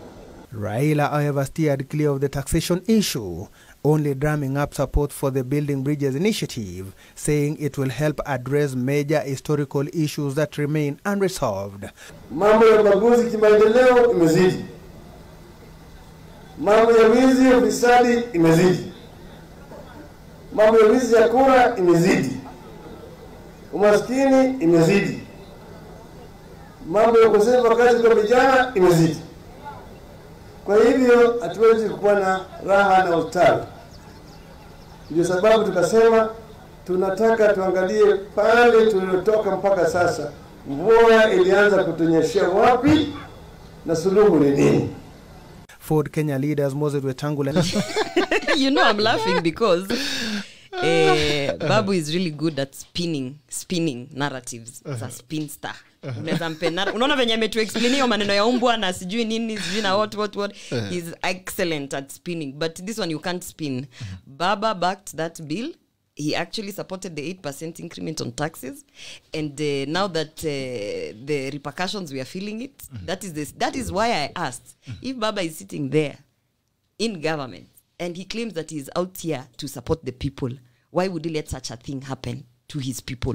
So at the end of the day, you know, you can spin so much. Unaweza spin, lakini a fact is a fact. A fact is that he actually whipped his own MPs and pushed them to actually go and vote for that bill.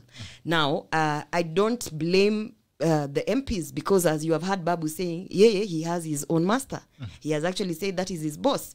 That at the moment, at that time when he was actually calling the president all sorts of names, he was defending his boss, and he even insinuated that my boss is William Ruto.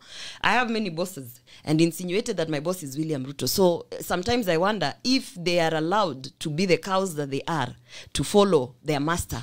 Why can't they also allow the other people who we call hustlers to follow their master and to follow their master and you know.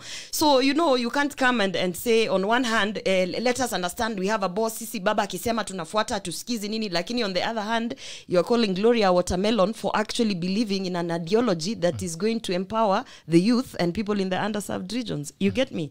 So this bill passed. It was supported by Baba. We now have a problem with the fuel at 123 shillings. My question still remains, if Baba really cares for the people, and we know that he has the influence, because he has the influence. We have seen him in on all sorts of levels playing as if he actually is in control of what is happening in government. Then we are simply asking, and we are not castigating him. We are asking him, Baba, where are you now? Why are you not looking out for your people? Now, on the issue of, there's one issue that I wanted to address, which I was not very happy with. When you say that, you know, this hustler ideology that we should not follow because hustlers are this, and in the definition in the dictionary, I wanted to ask which dictionary, because Oxford. I can promise you, exactly, Oxford Dictionary. Watu ambao wanataka kutuambia ati sisi ni wale, what did you call that name? Maodi. Ati sisi ni ordinary, yani watu wa mtani ni nini, wako hapa busy sending us to the Oxford Dictionary. Busy sending us to the busy sending us to the other dictionary inaitwanga sijui web what to that other so na bado si ni ukoloni. Sisi, how we know hustler and what we understand of hustler is a person who works hard and who will go above and beyond to ensure that they can put a plate on their table for their family and for themselves. That is what we and millions of other Kenyans understand the hustler to be. So wacha kutuambia maneno ya Oxford, wacha kutuambia maneno ya where's whatever that other dictionary. It is common knowledge that even before the hustler was being used in the political arena, it was being used by the youth to mean a hardworking. Yani we hustle yako ni aje? Which common dictionary is that? We hustle yako ni aje? I can promise you, if I sit hard and I go and na nitafute kwa interwebs na kwa mtandao, nitapata Babu Owino akisema tuko hustle. I just need to do my homework well and find some time, and I can come here with a clip where Babu years ago is talking about the hustle and the hustlers. So let us not be too judgmental in terms of what the people believe in. The people believe in that hard work should be rewarded.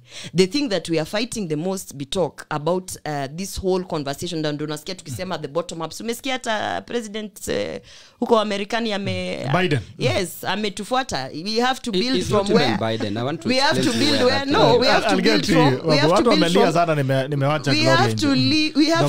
have to start from the bottom up, and I know that yes, Babu needs more time because he's a sitting MP, but Bitok, I'm telling you something. I'll give you time. Hata usianza kuingiza siasa, I'll give you time. Gloria, unajua kuna mimi litoka ile maneno ya Kisii ya sitting MPs. Kuna kamimi kalitoka Uzoro akikaa chini wakasema this is the picture of a sitting MP. Babu ndiye aliweka, Babu ndiye aliweka. Anasema kwa ground. Kwa ground.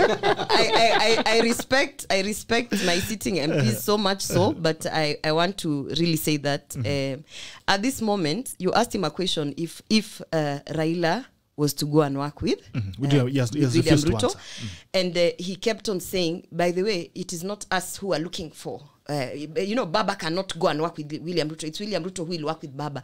Can I, and this is also a matter of clips, can I just refresh his mind that when the handshake, just 2 weekends ago, was it a Sunday, sazile walikuwa na threaten wanaenda tena kwa mtaa, when that handshake started looking like it was shaky, wakaanza kusema ibu kujeni Kibras juni nini. Do you know, it is on record that the likes of Orengo, the likes of who started threatening and saying that, we have options, we can work with Ruto, we are. They didn't mention that. Do you know that there is no clip or anything out there from the Tanga members or from the what you'd say kama unataka kusema followers of William Ruto? Hakuna mahali mtu amesimama akasema ati hata sisi we can work with Raila Odinga. Actually, it is the ODM members who, because their handshake manenos na hiyo marriage wako nayo huko has not been working, wanataka kuthreaten mabwana na mabibi wako huko by saying that there's another beautiful girl out here who we can work with. And if you go on record, I think 3 months ago, I was in studio and I was on record saying, all these things that we are fighting here, back force, hustlers, nini. I said, do you know that in December 2021, Baba atasema William Ruto tosha? And people laughed in studio. 2021. Which one? And I said, and when I said that, I said, Baba is not stupid. The thing about Baba and ODM followers, they are very clever. They are very, very intelligent. They are very intelligent. To a point that they are very intelligent. That they are like they can. It's like the weather forecast. They can see 7 months ahead. The moment they started understanding that the handshake was conmanship, do you know, they started negotiating what they wanted. And at the end of the day, they started realizing William Samoei Ruto is going to be in power. Now, us, we are not going to be opposition again. You understand? Wakaka chini wakasema unajua si hatuwezi fanya opposition tena, hiyo tear gas tumekula, Babu amesema hatuwezi shinda tukikula tear gas.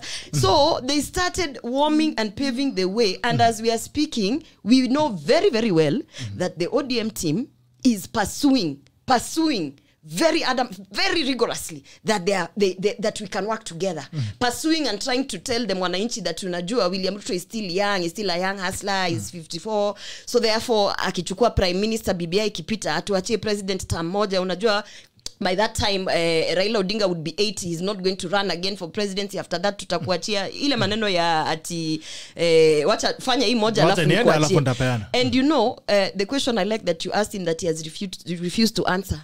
I have envisioned a moment in this year 2021 when Babu Owino and myself will be sitting on the table as leaders defending Baba of the next government because they would have joined the Hustler Nation movement.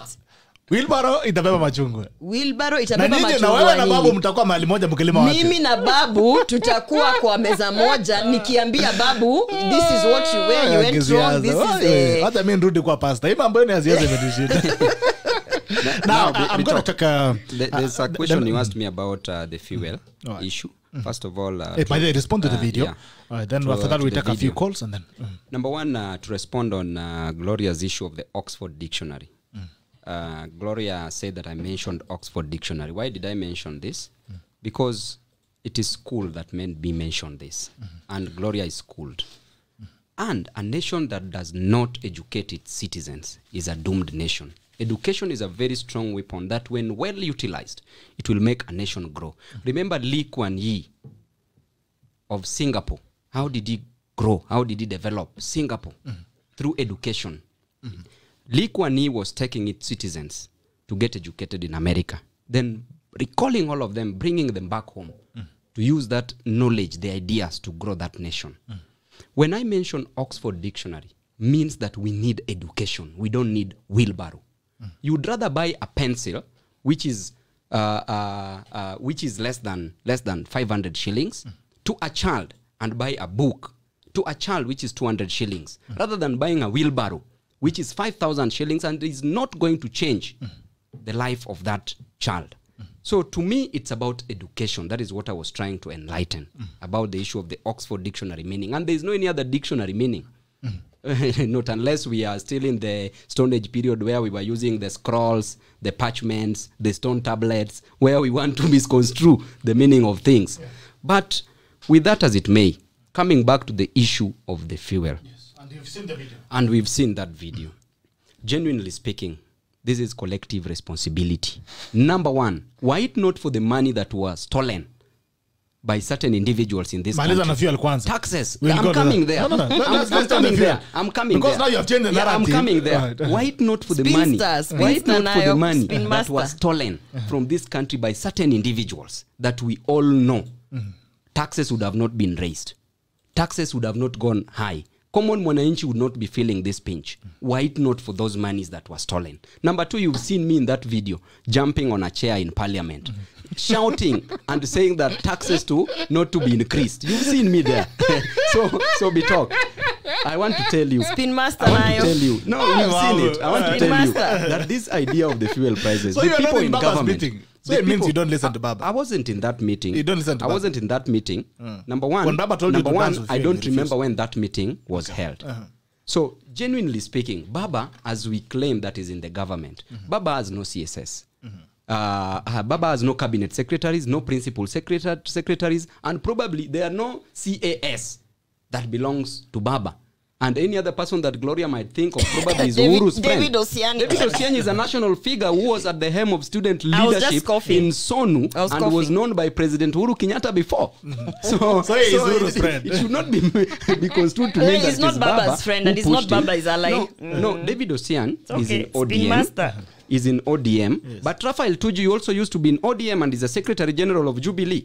So let us not say that every other thing. And okay, let's talk of the positions. How many positions does Ruto have in Jubilee and how many positions does Baba have? If it is David Osian, then it is only one position. Can that one position change anything? It's just but a drop in the ocean.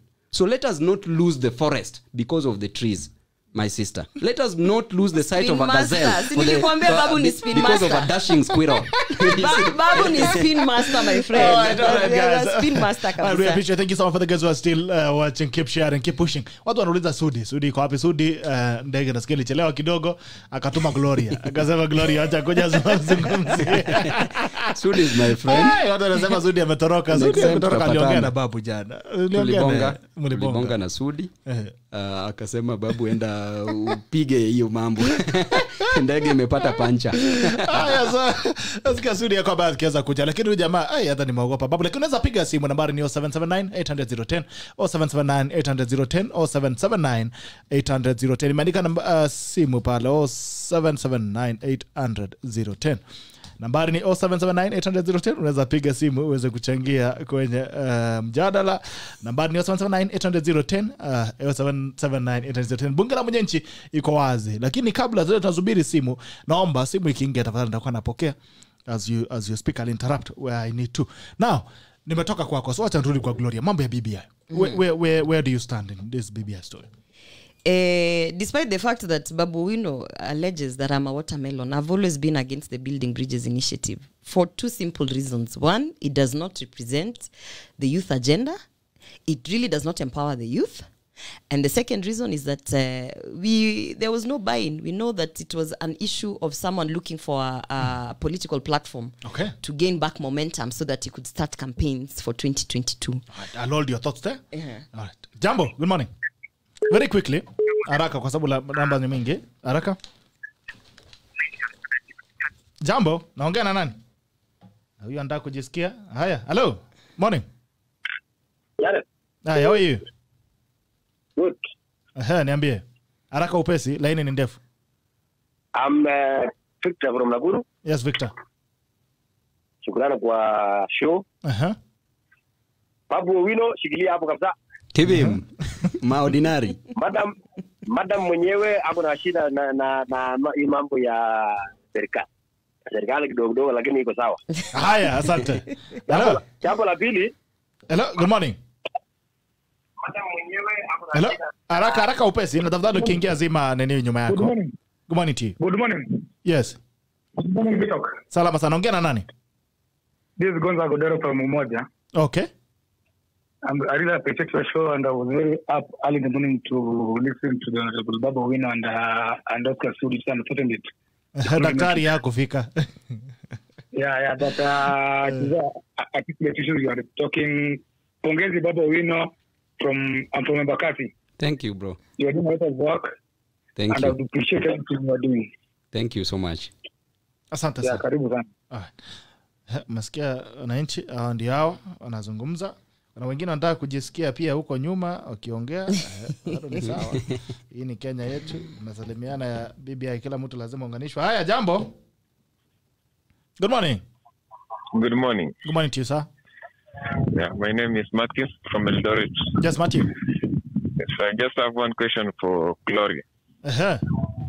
She keeps on complaining about Baba, and Baba is not a president. Why is she so? Okay. Kwani ana complain? Thank you. Aya, asante. Yeah. Aya, thank you. Hello, good morning. VP Gerald. Jambo. Good morning. Good morning to you, sir. Am I speaking to? This is Martin. So the 2018 financial bill has now come to bite Baba again, and the Keleweki group. So this has just exposed Raya as a person who is just after power. He doesn't care about Monanchi. That's all I have to say today. All right. Thank you. Good morning. Good morning. How are you, sir? Thank you, sir. Talk. Yes, this be talk. Yeah, this is Teacher Mjore. I love the show. And like the lady is really making sense in terms of Baba and Ruto working together. And I think in the future, in the next GN election coming in, I think Ruto and Baba will work. This country needs the two of them to work together. And please say hi to the lady and tell us what she's planning to vie for. We'll really support her in the future. Asante sana. Haya, jambo, habari asubuhi. How are you, Bito? Salama sana. Good morning. This is Maxwell. Yes, Maxwell. Very quickly. I just want to say, if the kind of leaders we have in this country, the young leaders we have is the likes of BABU OWINO, then our future is doomed. Haya. Haraka hivyo. Haya, jambo, habari asubuhi. Umetumwa wewe. Good morning. Hello, Bito. Nakusikia. Sawa, huyu ni Sagini senior chisa. Yes, sir.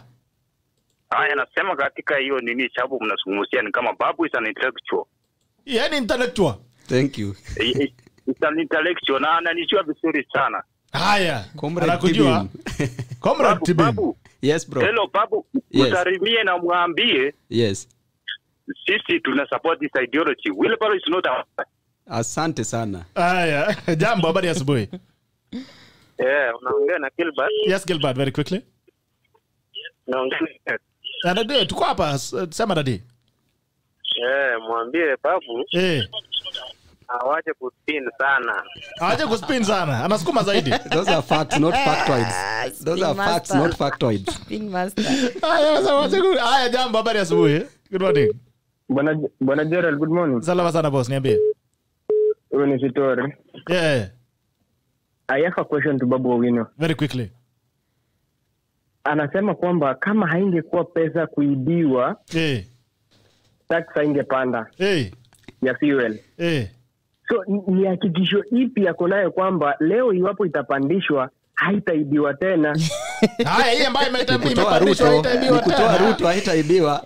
Ilibiwa na kina nani? Akina COVID billionaires, COVID billionaires. Corona itakuaje? Lakini bwana wananchi wana mambo kweli. Amesema ni hakikisho gani unawapea? Haya, jambo watu wa diaspora Missouri.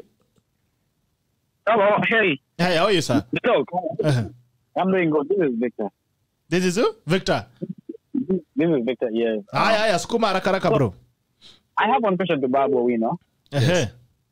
Babu, explain to me like a class 1 kid, how do you explain the state of a president who is trying to unite a country that is being united by the national anthem or the flag? In the first place, we are not fighting. There's nothing that's going on. We are not fighting. How are you trying to unite a country that is not, every time it's only elections that fight us, and it's because of the interest. Two people cannot come together and tell us they're uniting a country. The country is so divided right now that it was before. So just explain to me how a president who is retiring, is telling us he's uniting a country. To me, I think that is so bogus. All right. This president is the worst president we've ever had. Please, Babu, I know he's a friend. Tell him that. Yeah. Nini ndio mlimchagua? Excuse me. Habari asubuhi. Salama sana. Nazungumza na nani? Nazungumza na Stephen. Jambo dadi. I want to talk about the handshake. All right. The handshake is highly perceived to be to bring peace, but I have a different ideology about the handshake. Which is? I don't believe that the president meant peace for handshake, but he just wanted to calm the situation that was in the country. Because if at all he meant peace, he could have brought Raila Odinga and William Ruto together and told them, look at this situation, guys. We can work together for the betterment of our country. But that one did not happen. You don't bring peace by excluding some people to include some. Okay. You bring all of them together on the same table. Asante Dadi. Thank you so much. Have a good day. Jambo. Good morning. Jambo. Good morning. How are you, sir? I'm fine, sir. How are you? Salama sana. Nani tunazungumza naye na tusonge mbio? Anazungumza na Harold Ward Sophie. I'm a big fan of your program, and so far so good. I've been watching the entire morning. Thank you so much, my brother. I appreciate it. BABU OWINO has spoken well, and he's one of the guys I look up to. And I just want to pose a question to him. Yes, that BBI is great, and one of the proposals that you have there is the help loan. What do you say? The moratorium, or is it the moratorium? Yes.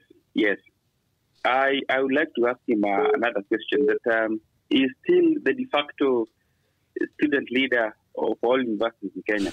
He said he's another right time. Now, yes, and right now the University of Nairobi has given a circular that they are sending away students who have overstayed for whatever reason. I'm asking, what role is it playing in that to ensure that matters are addressed in the best way possible, so that students are not discontinued for reasons that otherwise can be addressed in a better way. For example, if someone was expelled or was discontinued because of lack of school fees and other things, how is he working to address that? Those are important questions for youth. He has already taken them down. Thank you so much, sir. Have a good day. Yes. Jambo, good morning. Okay, you're talking to Gilbert Bitoka? Yes, sir. Nauliza aje? Kama BABU OWINO anasema ati ile pesa yenye sasa tunalipa na tax ile pesa inaibiwa. Na is claiming that we know those people. He's claiming that we know those people who have stolen. So why does they go for those people? Why should we pay for those people who are stealing for us? Kwa nini wasiende wezi? Hivyo tu. Hivyo ndo anamsema. Wasiende mwezi. Yeye mwenyewe amesema tunawajua. Tusituende. Kwa nini situumie? Kwa nini sisi tuumie basi? Tuende. Asante. Jambo, habari asubuhi. Hello. Good morning. Ulisikia Babu, niliona alipost akisema all students were strike ndio wachepewa help. Amesema Thursday mnakula kuku. Thursday? Thursday chapa inaingia ta. Nasikia siku hizi inaingia mpesa. Okay, wacha tungoje, lakini utaniambia, usipopata utaniambia, turudi kwa barabara na Babu. Sawa. Haya. Jambo, good morning. Hi, Jambo. How are you, sir? I'm good. Yeah, I'd like to congratulate BABU OWINO for what he's doing. And secondly, yes, I'd like to tell Gloria, she looks bright, but she lacks wisdom. Wheelbarrow politics is a fallacy in Kisiland. You saw what recently happened in Kiamokama. They splashed millions and millions of money, but they never won. Just an MCS seat. Let her sit back and rethink about her politics if she wants to get anywhere in Kisi politics. That's a Kisi speaking. Hi. Jambo, good morning. Good morning. Good morning, sir. Yeah, I'm John. Na uzime nini nyuma yako tafadhali. Na kusikia lakini unataka kujisikia, hiyo ndio shida. Jambo, habari asubuhi. Hello, good morning. Hello, good morning. Very quickly, sir, who am I speaking to?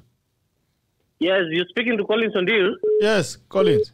A resident of EMBAKASI East. Sisi tunataka kusema we are very pleased with what Honorable Babu is doing. Na tunasema ni babu kwa sababu kama kuna tabu ana jawabu la ajabu. Ai, kwa adabu. Hebu rudia. Na yeye ndio future president wetu. Haya jambo, ukikozana na haya jambo, good morning. Good morning, good morning. Very quickly, sir. Yeah, the problem is. Yes. Yeah, I want to talk with the Babu. You want to tackle Babu? Yes. Please tackle him very quickly. Sasa Babu. Yes. Shida ni moja. Umesema eti lazima kuna hiyo mnasema if a president loses, mwenye analuza anakaa the leader of opposition. Sasa leader of opposition seriously. Hello. Tunakusikia, endelea dadi. Na uharakisha kidogo tafadhali, line ndefu. No, yana potea nataka kujisikia huko nyuma. Na pia endelea na nini? Haya, jambo, habari asubuhi. Good morning. Tafadhali ukipiga simu, zima simu nyuma yako. Kenyans. Haya, jambo, habari asubuhi. Good morning. Nzuri sana, naitwa Desmond. Yes, Desmond, niambie haraka baba. Sasa ukileta Babu Owino, tafuta mtu mwenye ako na wisdom. Aya. Uwezi fungwa goli 9 kwa moja. Na tuna support baba na mtu mwenye amesoma, hakuna mtu yote mwenye ako na degree hawezi pinga baba. Hawezi pinga Babu Owino. Mwenye ako na degree na Wakenya wengi wana degree. Jambo, habari asubuhi. Papa. Ni John? Yes, John, very quick. Huyo mwenye alitaka kuongea na Babu. Na useme haraka baba. Yeah, kuna kitu mnasema eti leader of opposition. Sasa leader of opposition, let's say Raila is the leader of opposition. Currently, if we say the deputy president, the deputy president bado is in power. But bado anapewa stress. How are we sure that the leader of opposition, hata kama wanasema he will be sitting in parliament, na stress? Sasa mwenye ako leader of opposition atakosaje kuwa na stress? That's just a position ya kujaribu tu kutudanganya, but in reality it can't work. For example, let's say a reality moja ni we don't know the reason, we don't know the kama ni fact wanasema eti deputy president amefukuzwa kutoka nyumba yake ya Coast. How representing the interest of the Babu, the interest of Raila Amolo Odinga. He's not representing the people of Embakasi. Because when you look at that BBI, for real, nasikia hapo jamaa anasema ati yeye ni maordinary. Really, when you look at increasing the number of representatives from a current 349 to 640. Hiyo si maordinary. Hiyo ni kuongeza mzigo kwa maordinary. Haya, jambo. Good morning. Only 3 calls, then we close. Good morning. Yes. Good morning, Gerald. Very quickly. In Babu, may I want to challenge Babu. Kwanza yeye ni wakili. And we didn't go to school. We attended the University of Nairobi. You didn't go to school, you attended. Did you go to school or did you go through school? Or did school go through you? He's saying he attended. Attended. Now, Babu,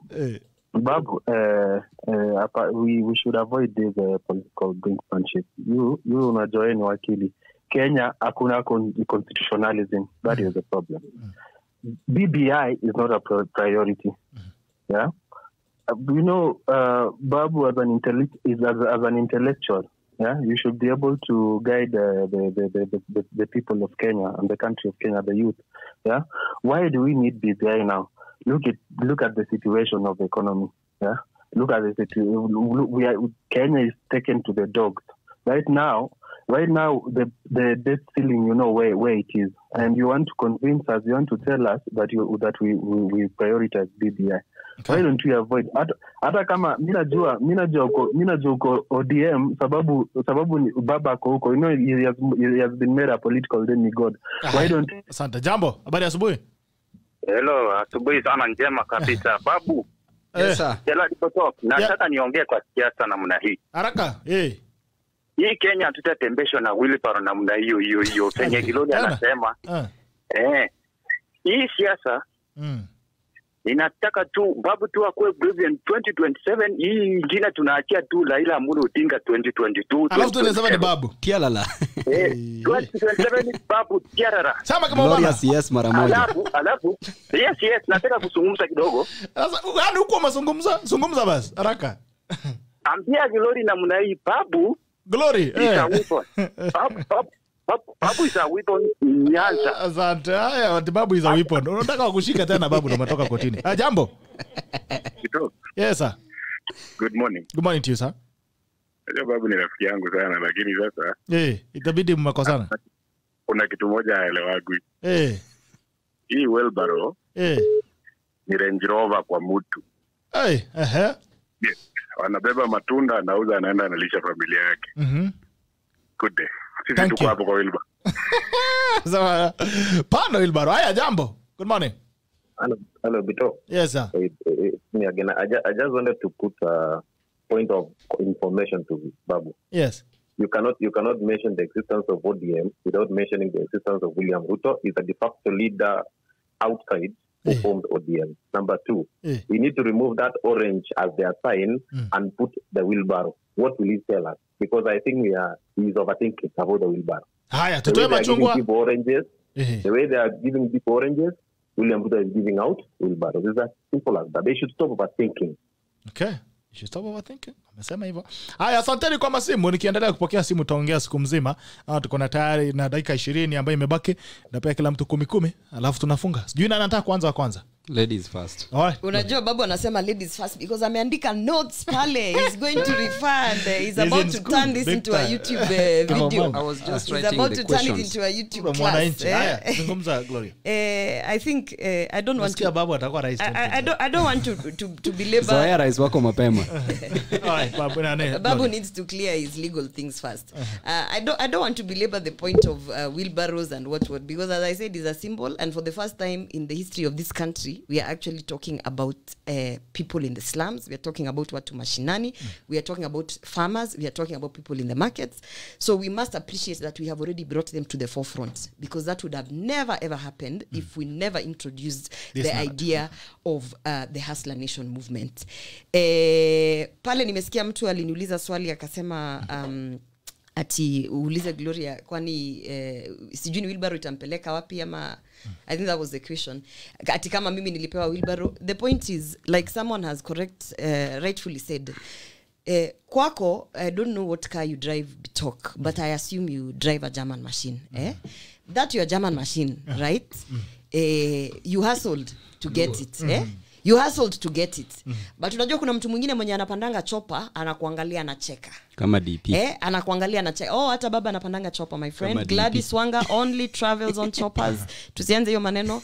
Kwa hivyo hata babu anapandanga chopa. Babu mwenyewe anaangukanga ground na chopa.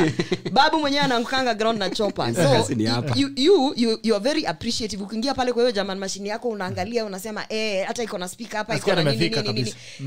The same way. Karumba kidogo. The same way yule ambaye ako na bodaboda akipanda boda yake ako very proud amefika hapo, they have worked hard, they've gotten it. So I don't want to belabor it, lakini kuna mtu ataangalia aseme sasa wewe na hiyo boda yako na mimi hapa niko na hiyo German machine. So I mean we have to appreciate tukubali nafasi ya kila mtu, the fact that people are working hard to build themselves.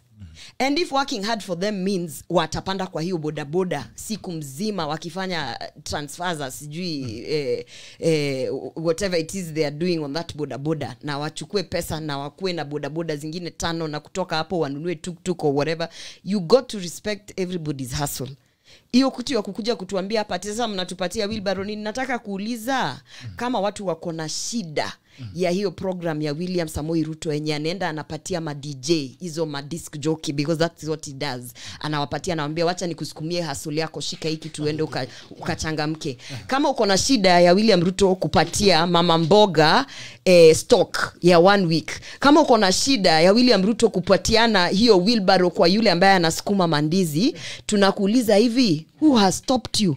Nani amekukataza akakushika na akakwambia wewe hatutaki upatiane kitu? Tunasema baba kama ana believe na referendum na maneno ya vitabu na ma PhD, Nobody has stopped him. Anaweza toka akuje kwa mtaa apeane hizo madigrii zake. Anaweza toka akuje kwa mtaa apeane hizo vitabu.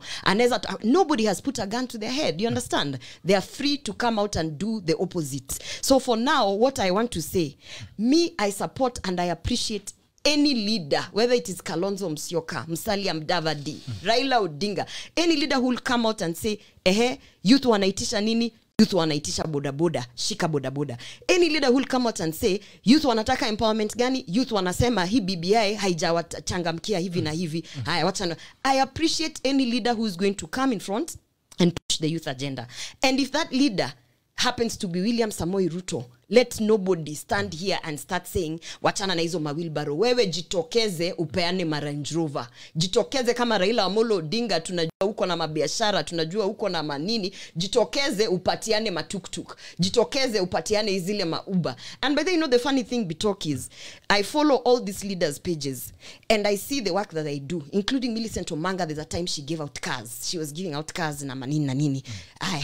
Juzi niliona kuna taxi driver alienda Karen, akapatiwa gari. Unajua kuna mtu aliongea, kamati ya roho chafu ilinyamaza. Mbona hawakukuja waseme ati sasa mbona mnapatiana matuktuk, mbona mnapatiana magari? See, that's the thing. Yeah. They are fighting an ideology which is actually empowering the people at the bottom. So ideally you are fighting the people at the bottom. Babu Owino kusema ati mahasla at in the Oxford dictionary they are thugs. Let me say this. In this country, we have a culture where the poor and those in the underserved communities are immediately castigated and looked upon as thugs. So to come on studio and yani sasa wewe ndio unataka kutuambia ati as long as me I'm not driving a Range Rover, then I'm seen as a thug. What kind of narrative is that? At the end of the day, I might be poor, I might be pushing my wheelbarrow, I might be on my boda, but you know what? Any leader who's going to stand there and say, this time around, we are going to push from the bottom up, I support. The only thing that Raila Odinga Amolo has known he has to do is he has to join the movement, and we welcome him. Haya, mmekaribisha baba kwenye ilba. Thank you, beautiful Gloria. You cannot wait to pick up. Thank you so much. And okay, just before you respond, there's something from someone in your constituency. Yes. Anauliza anaitwa Adams from Focus. Anasema, Babu, why do you allow hooligans to collect money from innocent Kenyans at River Bank Tasia? Why don't you just build for them a bridge?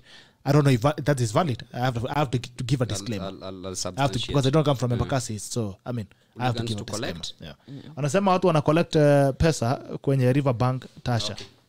So maybe to start with that, because that is the immediate challenge, because it touches on the interest and the lives of my constituents.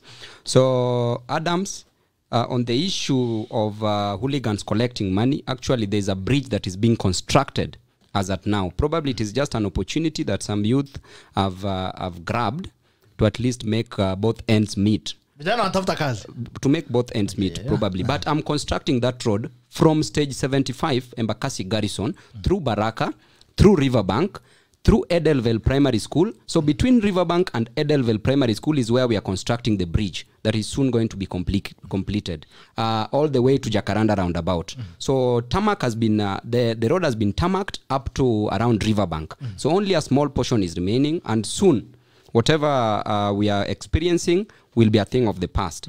And also to add on that, I will also personally move there after this interview to ensure that such a thing, people are not to ensure that people are not extorted. Yeah. Actually, if it is about helping people cross the bridge, probably if you only wish to give, then you may give, but you should not be forced to give because you are being helped to cross the How bridge. do they help them? They carry them on their backs? They are means. They are creating temporary bridges where people are walking across. Yeah, but with that, I think I'll need to do about that. Yes. So that is more reason why money should not be stolen from the country, so that we build these bridges very more fast. Reasons why you should have more money in city. Now, more reasons why more constituencies. But now I'll explain that. Money. I'll explain that. First, to start with Gloria's issue about kama Ruto anapeana wheelbarrow, kuna shida gani? Akungekuwa na shida kama Ruto angekuwa deputy president. Akungekuwa na shida kama Ruto angetuambia that atapeana 1 million jobs every year. Akungekuwa na shida kama pesa ingeibiwa kwa government by the same people who are serving the same system. Akungekuwa na shida, genuinely speaking, kama watoto wetu hawangekuwa promised laptops na wanapewa hizo wheelbarrows. Wheelbarrow to Ruto is a means to an end. But to the ordinary, wheelbarrow is not a means to an end. Wheelbarrow can just be but a bridge between our dirty past and our golden tomorrow in the foreseeable future.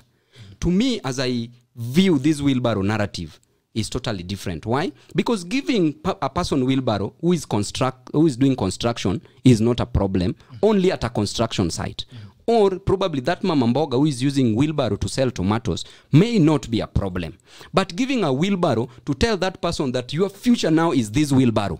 This is the end of you. I will never lift you up again. From wheelbarrow, there is no hope. There is no light after the tunnel. That is the narrative that is being sent by UDA, the Tanga squad. And let me tell you, my brother, going for elections in 2022 is like you being given a blank check.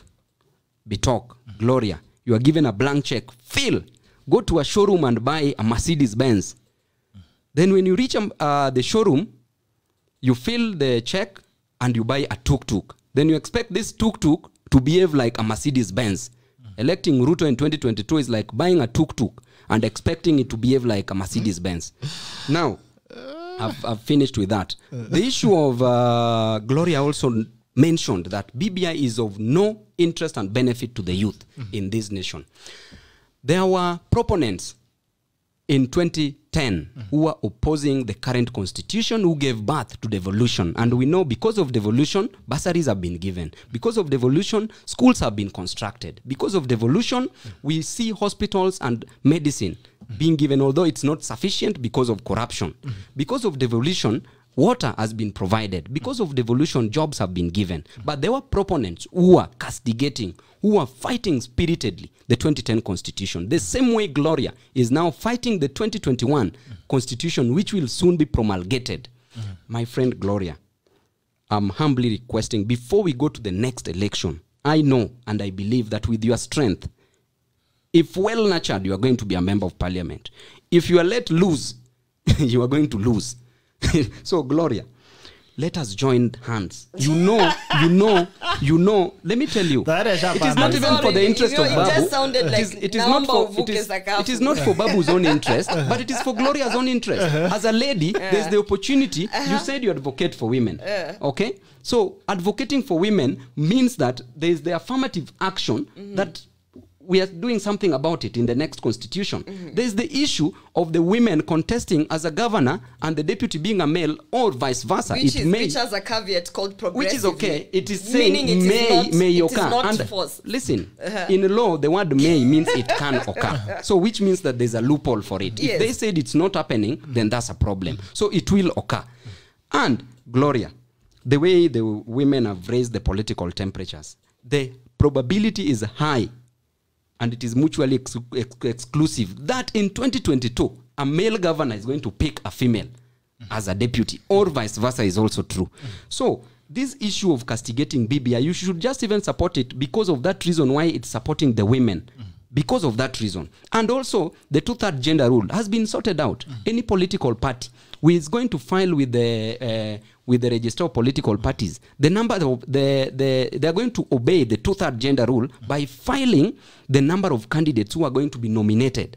So it's going to be there in advance. So the 2/3 gender rule is going to be solved. Now, the issue responding to the youth matters in the BBI, we have the National Youth Commission that is going to be created. This National Youth Commission is going to take care of the youth interest. Every office is going to be set up. Offices are going to be set up in every county to ensure that youth matters are addressed there, unemployment issues are addressed there. Another issue for the youth is about the 7 years tax holiday. Youth given an opportunity, do your business, then after 7 years, start paying taxes, which means that you are given an opportunity to develop. Gloria, long ago, before the 2010 constitution, we only used to have few centers of development. Number one, we had Kisumu, we had Nairobi, we had Nakuru, we had Mombasa, we had Eldoret, only 5. Now you can hear of Wajir as a center of progress, you can hear of Turkana County, you can hear of Kilifi County, you can hear of different counties. So that means that there is growth, there is development. We are moving from one step to the other. We have to appreciate that. Now, responding to certain questions here, number one, Harold talked about the students who have served for a long, who have been at the university for a long time. The Methuselahs. The Methuselahs, including myself. So, as it then was. So, I want to tell Harold that I will talk to the Vice Chancellor, University of Nairobi, to ensure that the students who are suspended, as we speak, I already talked to him, and he's already returned around 50 students are already back to campus. Those who are politically suspended, expelled. For those students who lack school fee, please come to my office. The little that we have in terms of bursaries, I know you are also my constituents. I know majority of you registered in Embakasi's constituency. I will give you bursaries the same way I've been giving you as students all over the country. Those who registered in my constituency, for those who didn't register, who probably have also that challenge, personally I will go into my pocket and ensure that we try to solve this challenge of issue of school fee. And you also as a student, ensure that you finish campus. The only evidence you have for having been a student or a student leader is when you have that degree certificate. That is what will remove you from the shackles of oppression, from the bondage of poverty. Hey. Bishop. Now, there's a leader who said that, Babu, we know if we have the babus of this world, then we are doomed as a nation. You can't be doomed when you have Babu Owino as a leader.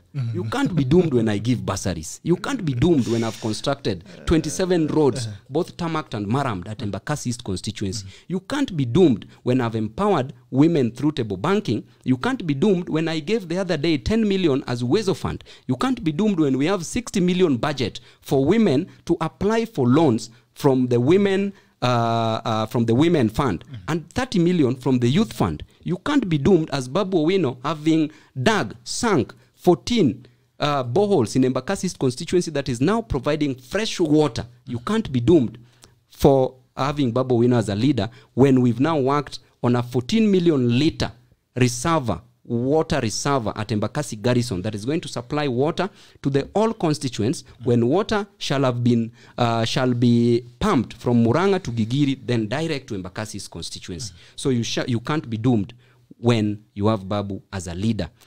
When I'm looking for jobs from the nearby industries and companies within Embakasi, Coca-Cola, KEMSA, Kenya Airports Authority, Containers, among other companies. So definitely you can't be doomed with Babu as your leader. So another thing, somebody said that assures that money will not be stolen again. We have to get rid of the razzmatazz that ensures that money sinks into the pockets of certain individuals.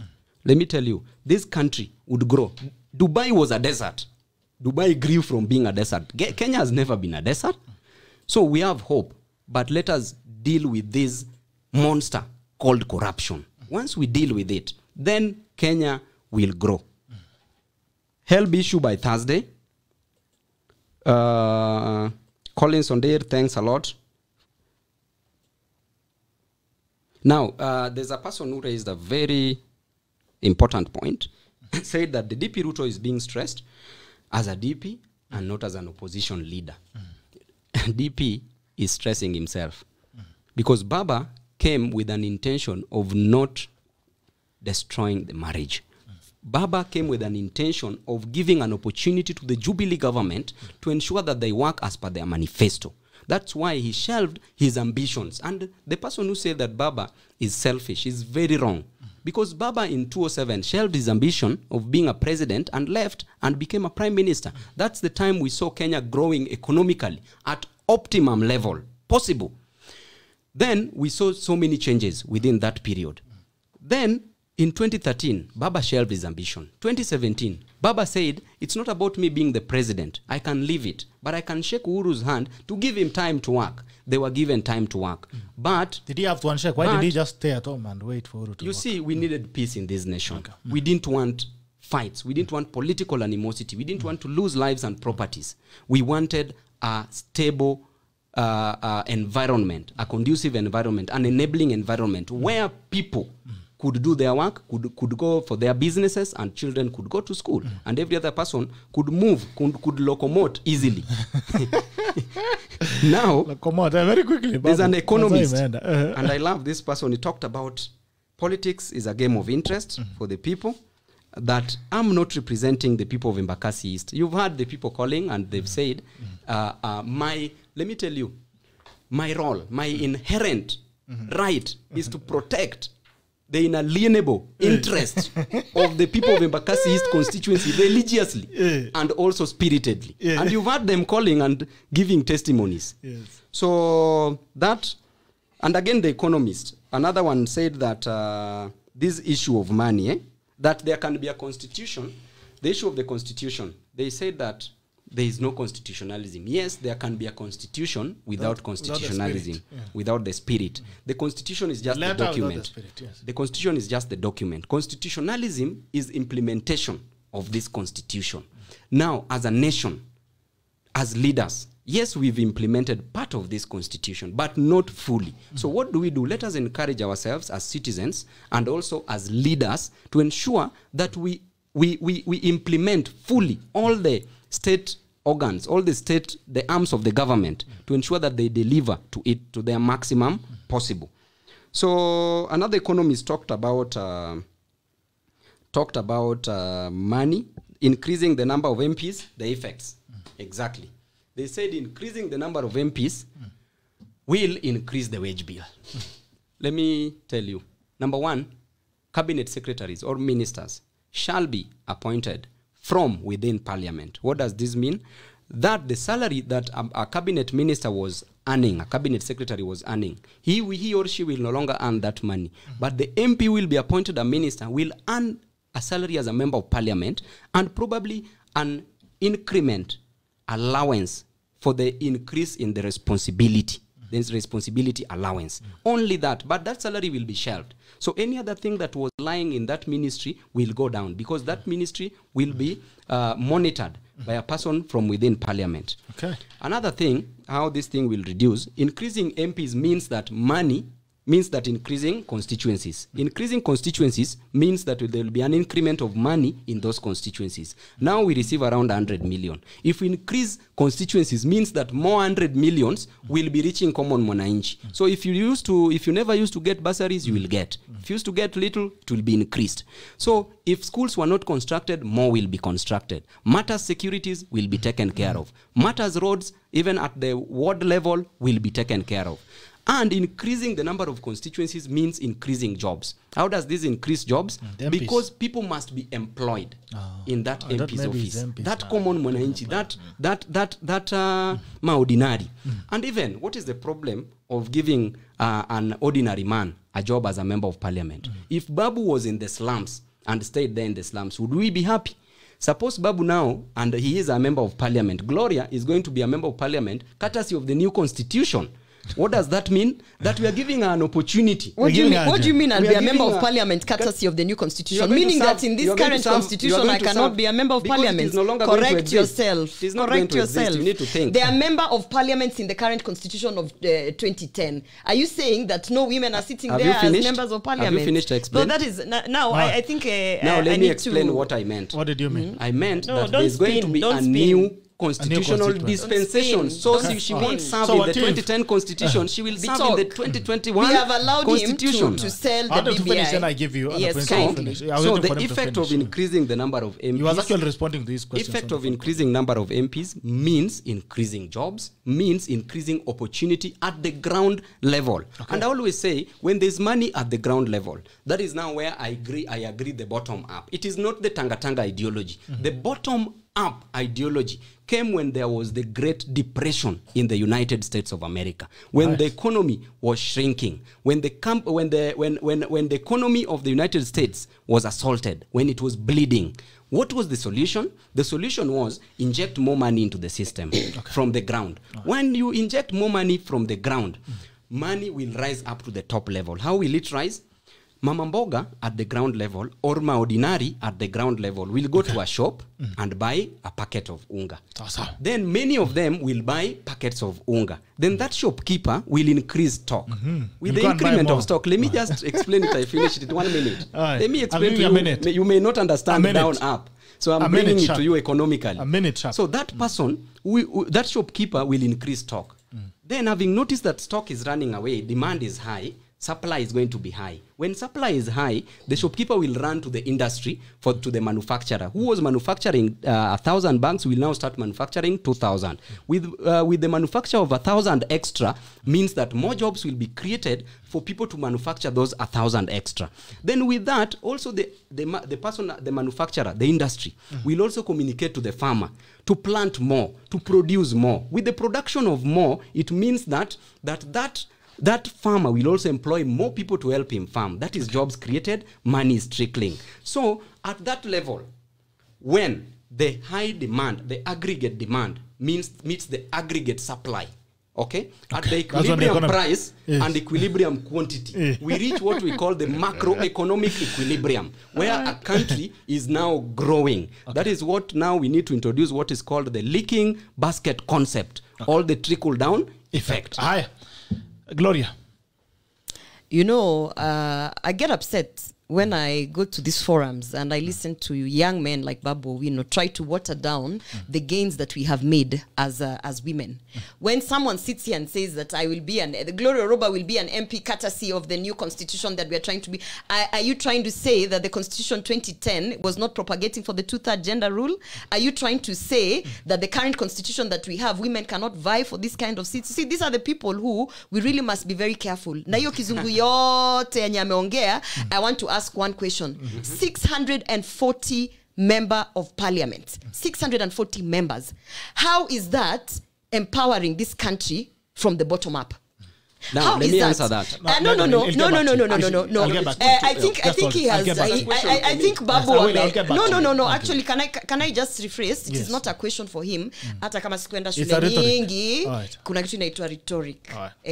So I think he didn't catch that one. Now let me say something concerning the Building Bridges initiative.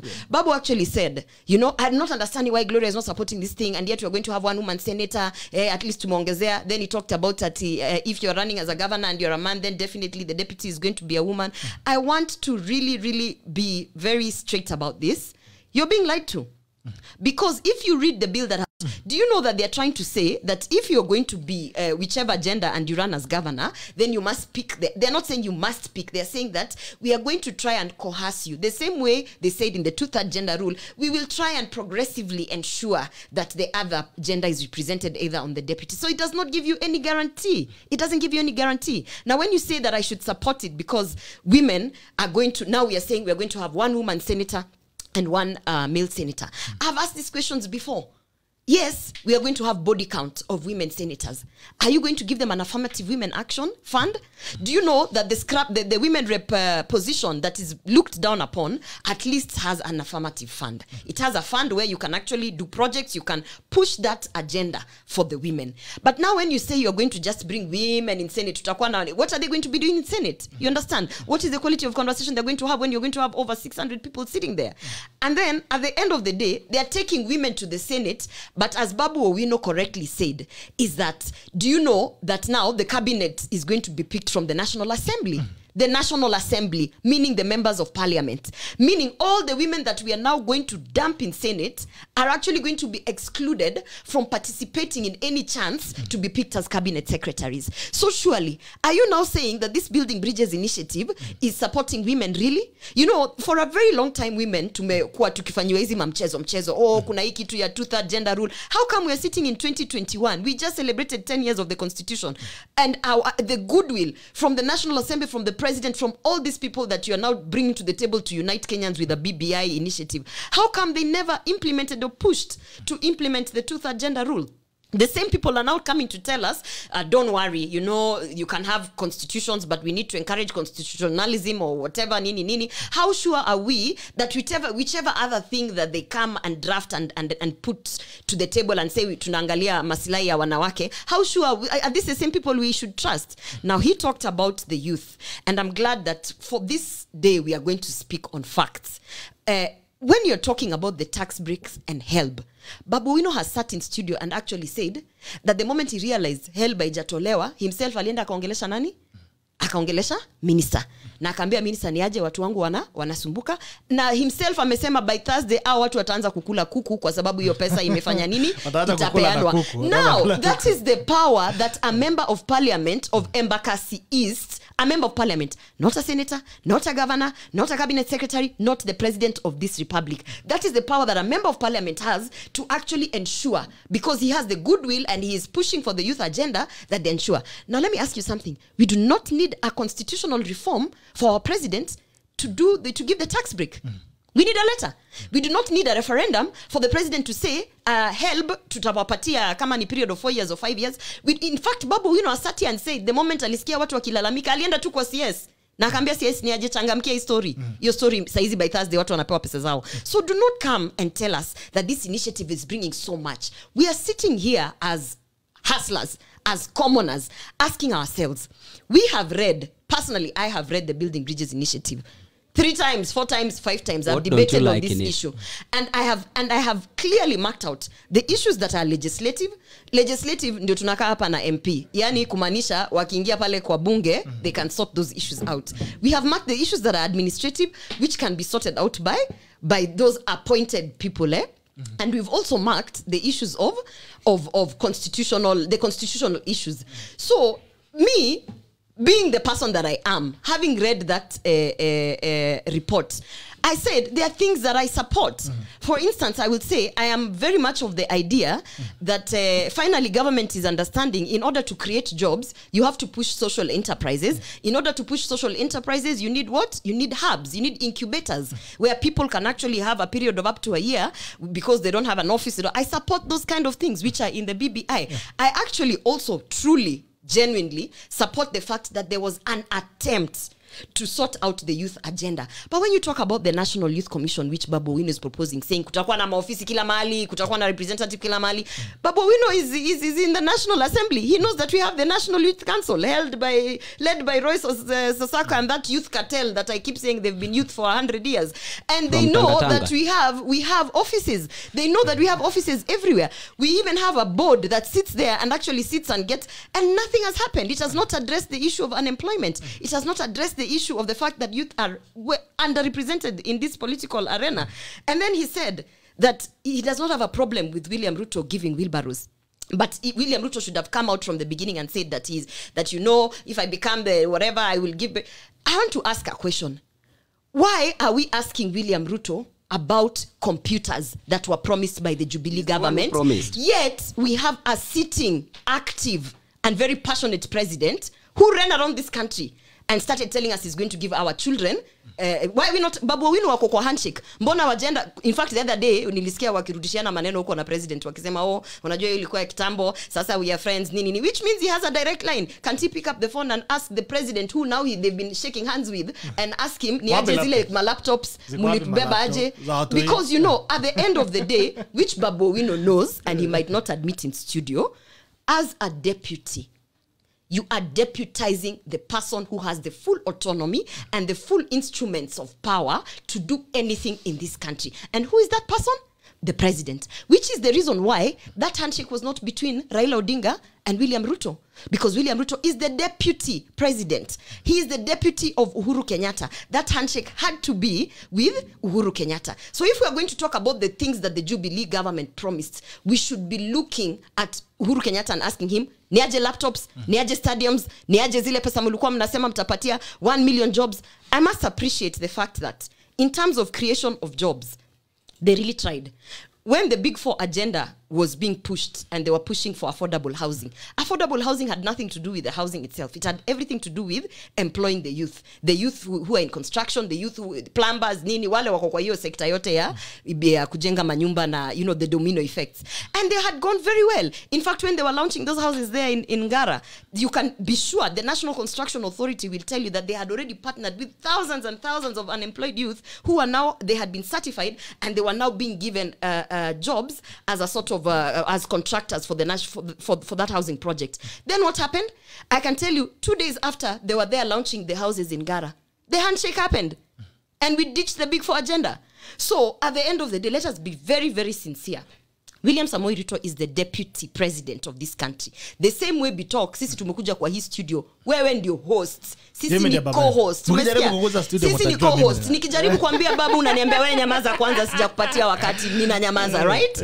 I follow your lead. I actually, and that is the reason why, as much as I believe William Ruto would have come out and led the no campaign on BBI, he understands his job description. He follows the lead of the president. The lead of the president is that BBI will go come what may, and so therefore, because he does not support it in one way or another, he has chosen to just see ni nini tunaweza tengeneza. Let us question. He questioned the issue of the judiciary and the independence of it very quickly. Raila Odinga and co wakaenda wakarabizo vitu wakavuta raka wakachange. He questioned very quickly the issue on the independence of the police force and it being a service and not a force. Very quickly BBI kafanyiwa nini, kafanyiwa 2.0. He questioned many things which actually refined the Building Bridges initiative. Babu Owino asked me, why can't I support this document?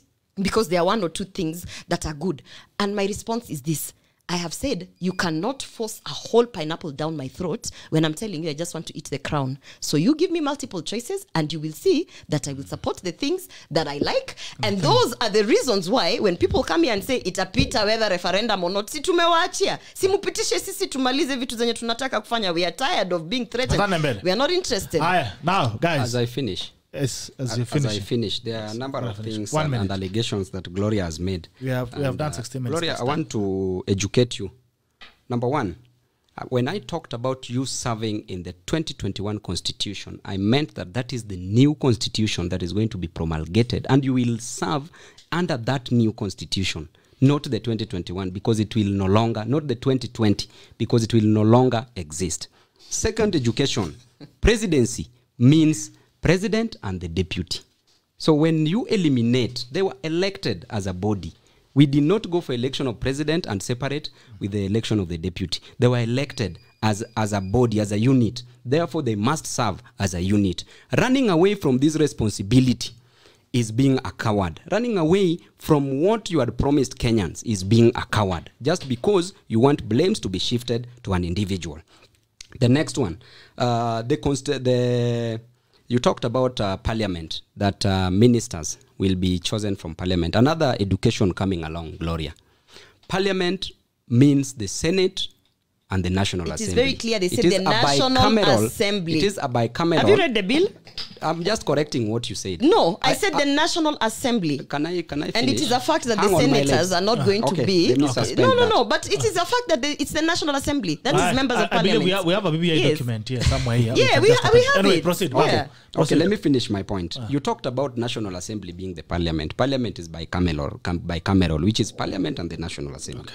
The Big Four agenda cannot be executed by His Excellency the President because money has been stolen from this country. By COVID billionaires who happen to be related. That COVID money came from outside just the other day. Let us talk of the money that was stolen from the coffers. Order, guys. And the managed equip services also. I gave you your point. I gave you your time to speak. Let Babu finish his thoughts. I think, Gloria, this interview, I'll give it to you. You've won. Now, thank you. The issue of the Big Four agenda cannot be achieved when there is no money in the system. When Gloria is talking about COVID billionaires, COVID came in 2010. This government was put in place in 2013, then in 2017. COVID came in 2020. And do you have a problem with the COVID money? So, do you have a problem I have a very big problem because money has been lost from the government, the same government. Have you raised an issue? The same government. We've raised, the Public Investment Committee where we are investigating this issue. Then lastly, Gloria, as a joke, maybe she was talking about Babu need to clear his legal things first. I need to talk about it very proudly. Please. Gloria, number one, this is a personal issue. You, when you walked at this door, I know you have so many challenges that you've never solved. Not legal. It doesn't matter, but you have problems that you've never solved. Not legal. So those problems that you've never solved should be solved first. Not legal. Okay. Number two, President Uhuru Kenyatta and Deputy William Ruto went to ICC with crimes against humanity. Murder, forceful eviction, rape, which Gloria is also not advocating for. Same to myself, because it is an abuse of the women's rights. That issue and these people still contested and won the presidency. Therefore, you need to be educated. Did you go through school or did school go through you? Why am I asking that question? Because you have to know that the constitution says you are innocent until proven guilty. Solve them. This is a drop in the ocean. It's ending very soon. I believe it is. Very soon. I just mentioned that I think so that we can support you fully in your bid for presidential candidacy, solve your legal issues. There's nothing wrong with that. He has admitted them. He has admitted that he has legal issues and he's going to fix them. Yes. And personally, I would not want to talk about it because it's an issue in court. It's subjudice, so I would not want to be part of it. But yes, you've admitted that you have legal problems and you're going to fix them. Yes. I hope you do. I have to face my and I hope you don't repeat it again. We're praying for him. We don't want to have issues with the president, with legal issues with the president. We appreciate Gloria for coming in. Thank you, Babu, for coming in and for admitting as well. You know, it takes a man to admit that, yes, I have my own shortcomings. Hata mimi niko na misiba mingi. Hata kama si ya kotini ni mingi. Thank you guys for coming in. It has been an amazing conversation. As much as tumepitisha kwa masaa, lakini I hope to see you guys again on another crossfire. I hope you guys will be friends after this. Always a pleasure. Nothing personal. Nothing personal. The tacklers who have been watching, we really appreciate it. Thank you so much for joining in. I hope to see you again tomorrow with Stella Nyanzi from Uganda, Baganda Kingdom. Ana kanyagana pia na mtu wa Red Beret, rafiki ya Babu Owino, Bobby Wine. Babu huko ni Bobby. Asikia pia Stella Nyanzi yuko na shida pamoja. So we have to have that conversation tomorrow and we see where this country is going to head. But I hope you guys, we are young. I always keep saying this and I've told you, Babu, in other forums that we are young. Yeah. And we have a bigger responsibility than these guys that we fight over. In the next 10 years, Babu will not be there. William will not be there. It will be us. The question is, are we starting to build a different narrative from what we are seeing right now? For sure. That is very important. For sure. Yes, we need to build a place where tomorrow we can all work in one place and we push this country forward. Otherwise, we'll be enslaved by the old mentality. We'll keep fighting. And these other guys, again, will keep fighting over us. I know it feels good for people to fight over you, but I'm not happening. Okay, guys. Thank you so much, actors who have been watching. We really appreciate you for also coming in. Let me apologize. For Daktari Oscar Sudi, we hope we're going to have you soon. Ndege kitengenezwa. Until tomorrow, see you. This is the tackle and the tackle ends now. Bye-bye.